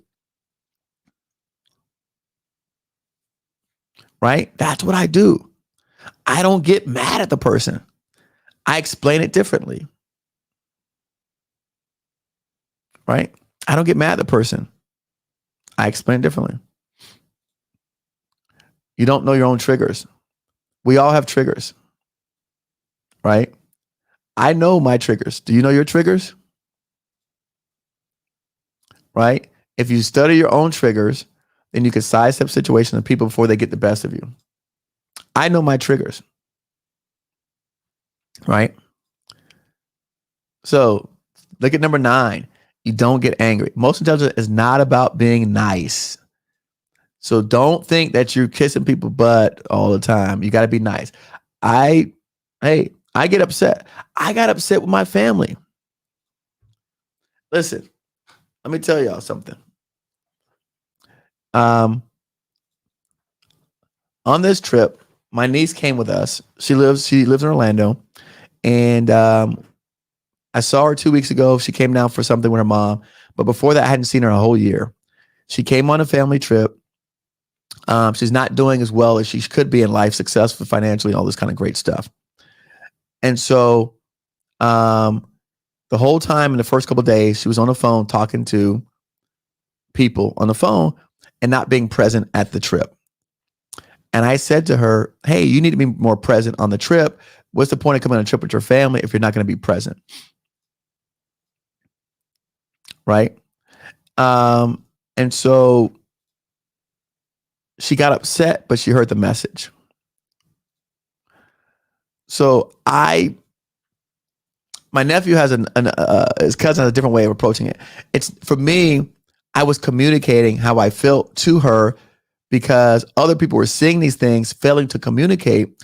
And so we could have left this 5-day trip with our family and not gotten the most out of the experience because we didn't want to step on anybody's toes or hurt anybody's feelings. You know, I know that we're in that society today where everybody is like, be careful what you say, right? Because this person might get upset. Be careful because we don't want this person to be mad at us. But you're failing to not communicate with the person and not give them a chance to correct an area where they can be better at and improve or make the whole situation better for all people. So it's, to me, it's not about just being nice, right? It's managing emotions to achieve the best outcome, showing people that you're upset, sad, or frustrated. So I just said to her, hey, listen, I'm frustrated that you're not spending time with your family and you're on a family vacation. If you want to be with the people that you're on the phone with, then maybe you should go be with those people. Also, hey, I want to help you. I'm a busy person. Don't call me when I finish this trip and ask me to talk to advice. A lot of people would pay to be here with me, getting access to the information that I have and helping them to improve themselves. And you're getting it for free. Matter of fact, it's costing me because I got to pay for everything and you're not taking advantage of it. So it's not just, right, being nice to people. It's just showing them that you're upset or you're frustrated and letting them know. Because like I said, masking your emotions is not productive. Right? We employ negative and positive emotions intentionally in appropriate situations. Blaming other people for how they make you feel. I ain't even got to get into that one. It easily offended. All right, so we went over that. We're going to close out with this. Somebody said my ex is my trigger. So 6 benefits of improving your emotional intelligence. Number 1, you can navigate social situations with ease. It appears that people with high emotional intelligence experience less anxiety in social situations. I have no anxiety in social situations. I literally have zero anxiety in social situations. Number two, you can become a better entrepreneur, right? If you got a passion for entrepreneurship, wish to achieve professional growth, emotional intelligence, you should be a top priority. Read that. Please read that to yourselves. Number two, if you have a passion for entrepreneurship or you wish to achieve professional growth, emotional intelligence should be a top priority.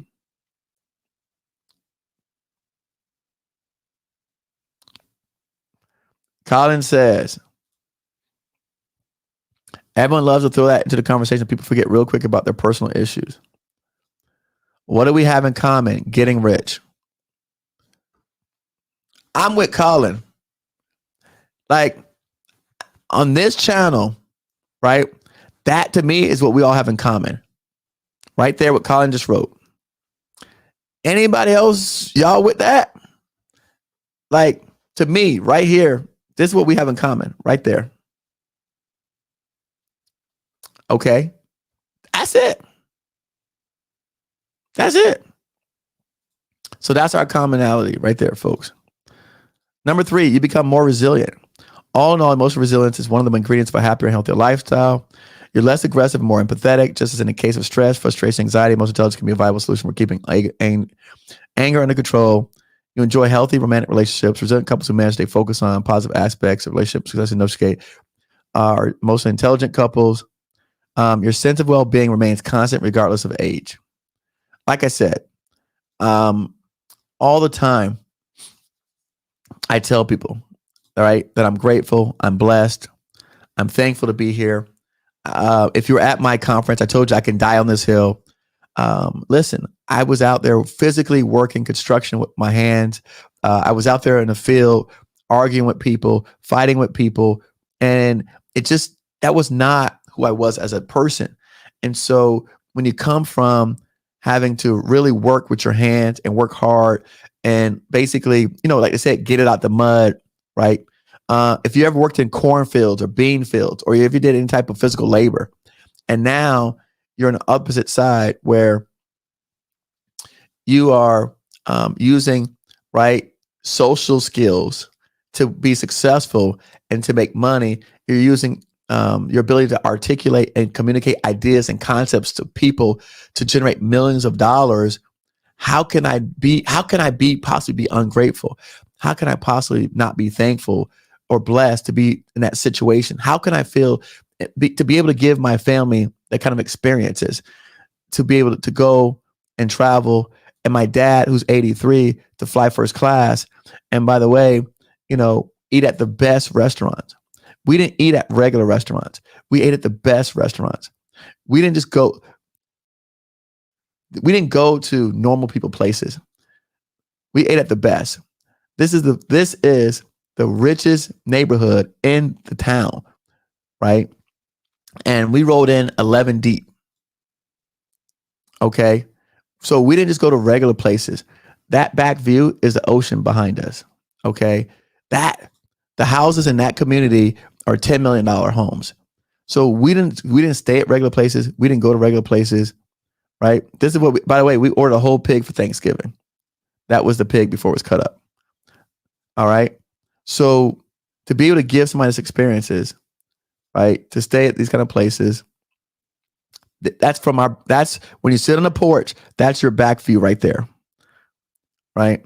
So to be able to give people, my family, my dad, who's 83, has never traveled. He said that he's ready to come back. He said he'll never miss another trip. Right. Look at that. Right. Look at that picture. That's at the top of the mountain. We took the teleferico up there. Right.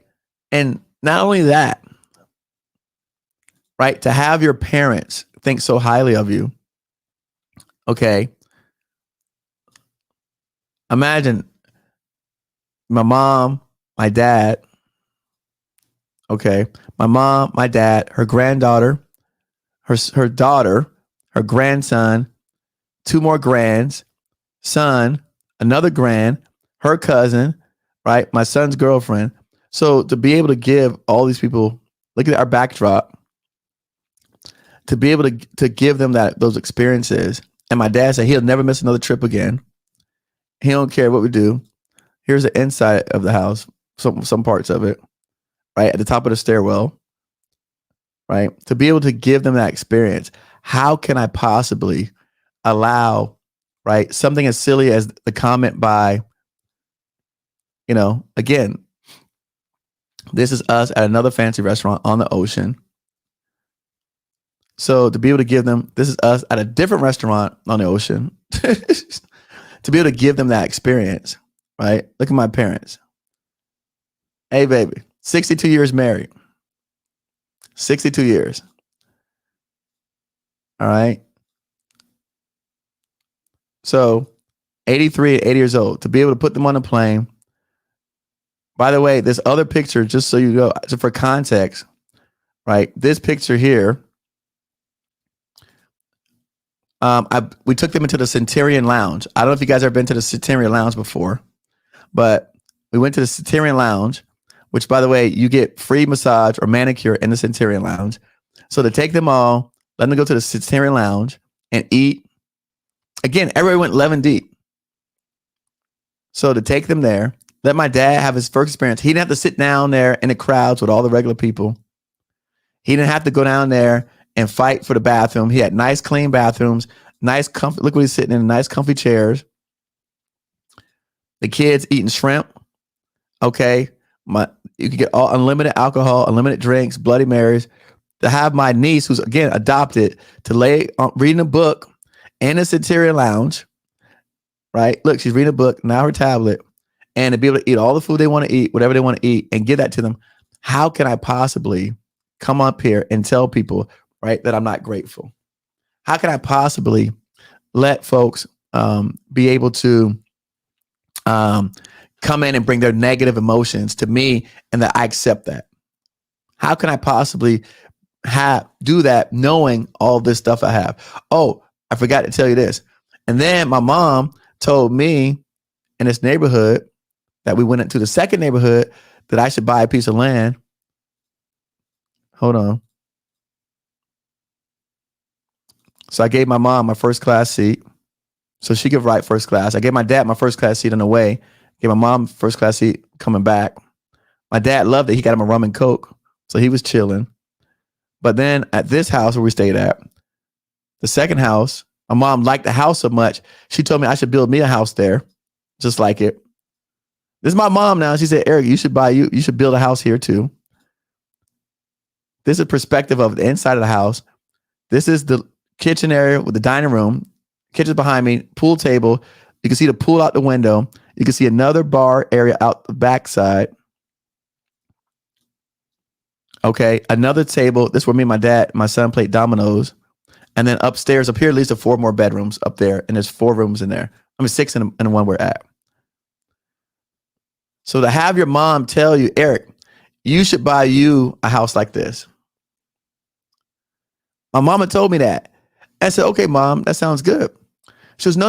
Like maybe like you should look and see how much the land cost. I said, okay, mom, I'll look at it. She goes, well, you should look at it like now. I'm like, today? Like we're all still on vacation. But to have your parents think so highly of you that for them to say you should build a house like this, that says they come from where we came from. And now for them to be able to say to me that I'm going to fix, I should buy a house like that and think nothing of it. Like not think like it's out of my reach or it's unrealistic to do. Just to say that is like, she goes, no. And then, and my sister's like, yeah, you should do that. Instead of buying a boat or this and that, you could buy a house over there and then everybody could do like retreats and stuff like that. And I'm like, cool. My mom was like, no, you should like look into it now. So how can I possibly have, right, think bad thoughts or negative thoughts or, right, not be thankful and grateful? So I want to say that because when you guys change your attitude, everything else is going to change for you. And I can make that commitment to you. I can promise you that. When you change your attitude, everything else around you is going to change. Like I said, we're teaching you the skills, right? Come over to Federal Help Center. We're teaching the skills. Hey, if you want to sign up for our programs, right? Come over here, sign up with a coach. Join our courses. Get the IQ part, right? We got that down pat. We got all the IQ. And in fact, if you listen to me closely, you'll see that we actually have some of the EQ in there as well. Join Federal Help Center, right? Sign up. We're gonna give you the IQ. You know, I got the IQ. I got IQ down pat. So we're gonna give you the IQ stuff. Now we're giving you the missing part, which is the EQ. So now, right, we're gonna give you that missing element that before I didn't place as much emphasis on. But I'm really learning that if I want everyone's ultimate success, I got to do everything. I can't do one without the other. And so that's why, if you notice, my last two videos that we talked about had nothing to do with the actual contract and government contracting piece of it, because I feel as though we've already covered that.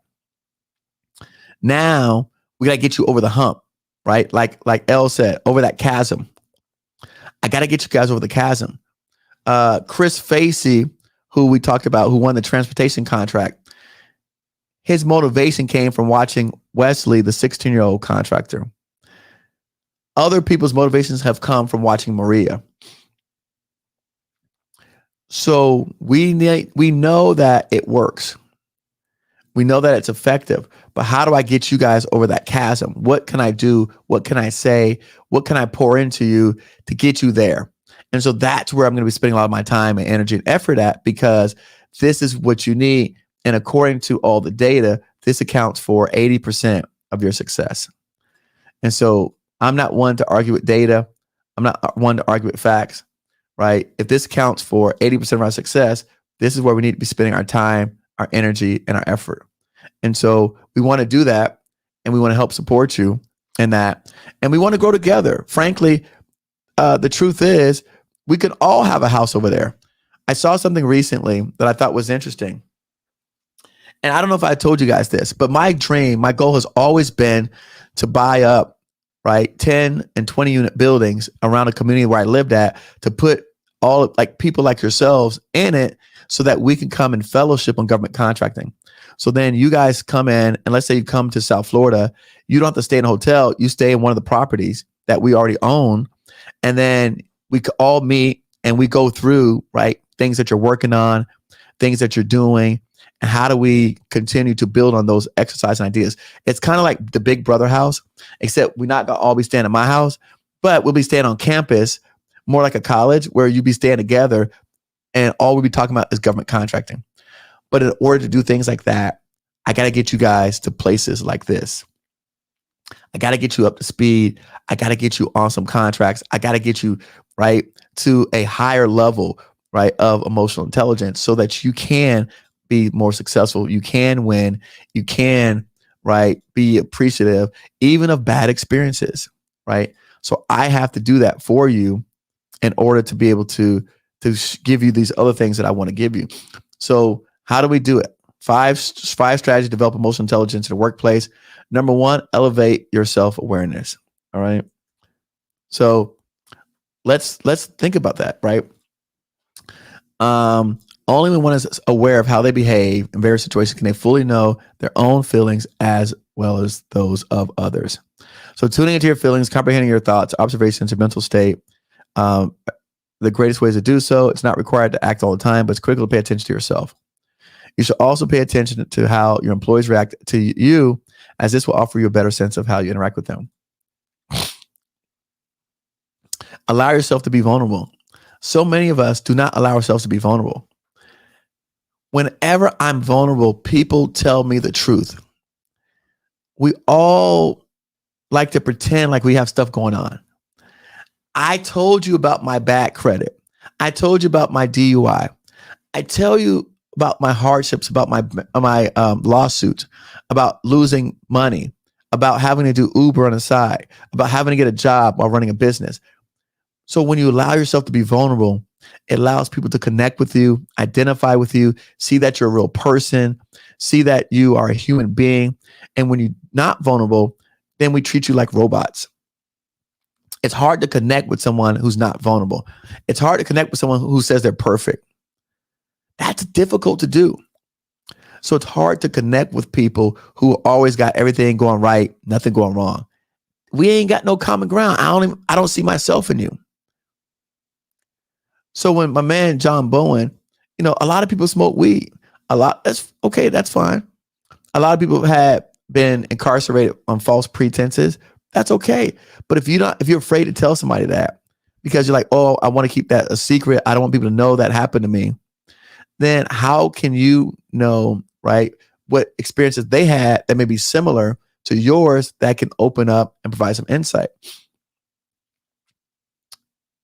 So when you're vulnerable and you say, hey, right, you've been through some traumatic event. A lot of other people have been through traumatic events.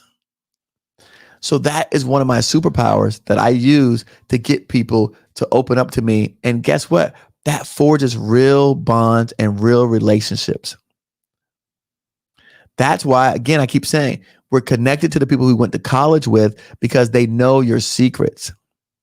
But as you become adult, you start to keep those secrets close to you and you start to only show people on the outside the good and not none of the bad that you experience. And so then the people on the outside that you really want to help you and work with you have no connection to you because you didn't give them anything to be connected with. You didn't give them a string into the real part of you. You didn't give them a line in. So you basically put up a wall. And so nobody trying to break down your wall. Nobody trying to penetrate your wall. We can't do that. We don't have enough energy, enough time. But if you open up and you say to people, hey, the truth, right? Again, going back to Stephanie, I told you guys, if you're working on a contract and you need money and you don't tell the people you need money and then you can't get help, well, that's your problem. So if you don't tell the people, hey, look, I don't have all the money to do this project. When our first big contracts we won, we told the people, listen, we're a small business. I don't have this kind of money. I ain't got it. I just don't have it. Some of you guys would have not allowed yourself to be vulnerable. And so you would have never said that. You would have tried to like, oh, Eric, you called me and said, Eric, what can I do? I can't get the money. Did you tell the people that you don't have all the money? Maybe there's something they could do with the contract. Maybe they could break the contract up into smaller pieces. Maybe they could take the contract and make the contract more palatable. But if you don't tell anybody, right, and you say, no, I don't want them to know that I don't have this or I don't have that or I don't have that, then how can they help you? You're not giving people a fair shot to even help you. So again, what's it say? Fostering a positive and honest work atmosphere.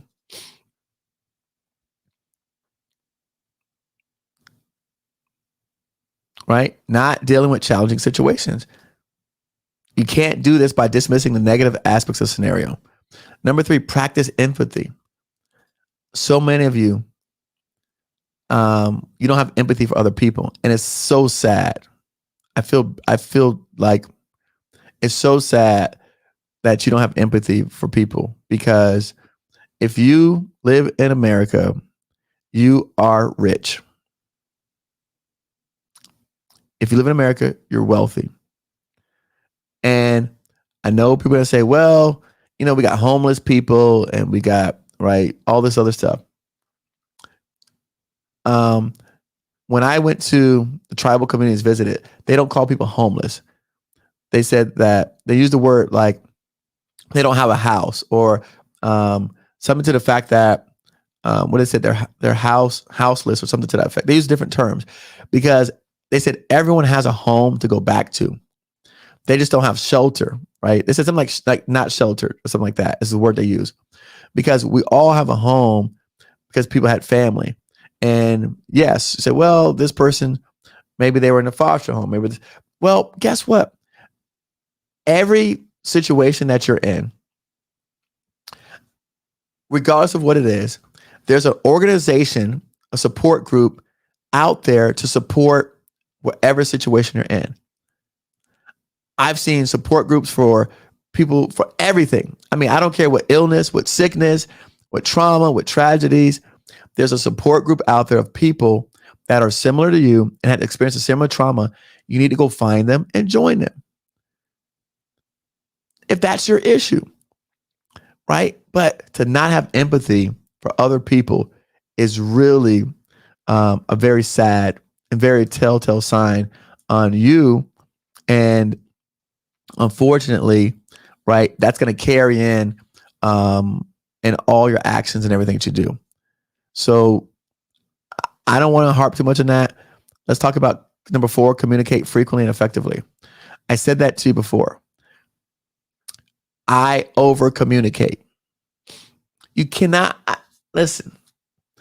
And we all know it's how you say things, right? It's not just what you say, it's how you say it. But I communicate. And they talk about relationships.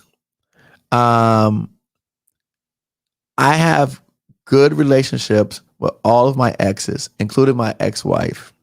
I have good relationships with all of them, right? I communicate my needs, my wants, my desires, what I like, what I don't like. People can't say, I didn't tell you these things. You could choose not to do them, but you can't say, I didn't tell you. If something is bothering me, somebody in my organization, it usually keeps me up at night. So usually when I wake up, it was in my dream, and I like to say they're sleeping in my bed. They're not physically, but they're in my mind as I'm sleeping. And when that starts to happen, everyone in my organization knows I have to communicate to the person how I feel. Because once you make it to my bed, you're in my home, and now you're violating my space. And so now I got to fix the problem. So I communicate. I don't sit back and say, oh, this person's going to feel bad if I tell them this. I say, look, I just got to let them know how I feel because I need to get this off of me. Right? And so I communicate it. Promotes a positive work environment, makes it easier for healthy interpersonal relationships, helps your staff be more positive about organization leaders because the fear of being criticized for sharing thoughts is eliminated. So I keep it 100 to Vet's point. Number 5, recognize employee efforts. Employees are motivated to perform better their capabilities when efforts are to convert a project to success. Employees feel a sense of belonging to the team and the business when they're recognized for a job well done, and when they're given an opportunity to discuss how they work smarter, better position and duties. We always do that. We always seek out feedback from people. Thanks, Tracy. Appreciate you. And so, we've done a good job at that. I always give people a chance to speak and voice their opinions and tell me what we did right or wrong. I don't want it away from criticism. I don't try to avoid it. I actually welcome it. And I try to encourage my team members to welcome as well. If a customer or somebody gets mad at us or upset at us about a program, the course, they weren't registered, they didn't get the value, I ask my team to reach out to the person and figure out how can we have done better. That's traits of successful leadership. That's traits of successful entrepreneurship, successful business people. So we don't run from those things, and a lot of you don't want criticism. You don't want critiques. You don't want people to tell you, right, how to think, how to be, how to feel. You just want everybody to tell you all positive stuff all the time. And that's not going to help you. That's not going to make you better. So, like I said, unfortunately, this may be a tough pill to swallow for a lot of people out there, but we got to say it. We got to be 100. And like I said, I'm fighting for your success. And if I'm not talking about this other side of it, which actually represents a bigger portion than IQ, if I'm not spending more time and effort on the 75 to 80% of what's going to make you successful, then I'm really just doing you a disservice. And I'm not in the business of doing people a disservice. I'm in a business of creating entrepreneurs, successful business owners, successful individuals, successful human beings, right? Let's just do that. Let's create successful human beings that can grow together, work together, foster and nurture healthy and positive relationships and healthy and positive outcomes so that we can help our families, so that we can all be on these trips together and no one has a problem paying for the bill. So with that said, I'm going to close out. Love you guys as always. If you have any questions, you know how to reach us. If you forgot how to reach us, where is it at? Here, I'll put it on the screen. Here's our email, service at GovCon Giants. Text us, call us, follow the link on the screen to get access to be part of our cohort. I believe, again, don't be afraid to ask questions. And look, if Erica don't call you back right away, don't be getting mad. If the people don't call you and they don't get to you immediately, I got some message people say, "Oh, Eric, I call, I text." So what? Listen, it's the holidays. People got things going on. People are traveling. Be patient, right? Look, if you up to this point, right? If you're not where you want to be at, that's not my fault. That's not anybody in my staff's fault. So the fact that we didn't get back to you within 24 hours, if you start to feel any kind of way, then you need to go back and watch this video tonight. If you start to feel sideways because we didn't respond to your text or we didn't answer your email, then you need to go back and rewatch this whole video again because you didn't get none of it. So that's all I got to say. Check yourself, know yourself, check your people, know your people, right? And let's go out and kill this thing. It's out here for the taking. I'm showing y'all, I'm telling y'all what I'm going to do. I'm showing y'all my experiences. I'm telling you what's about to happen. So don't say Eric didn't tell you. Yvette. All right. Yes, I'll make sure I'll share the links to all the articles in the thread. Hey, thank you guys so much. Have a wonderful, wonderful night. Love you guys. Big hug.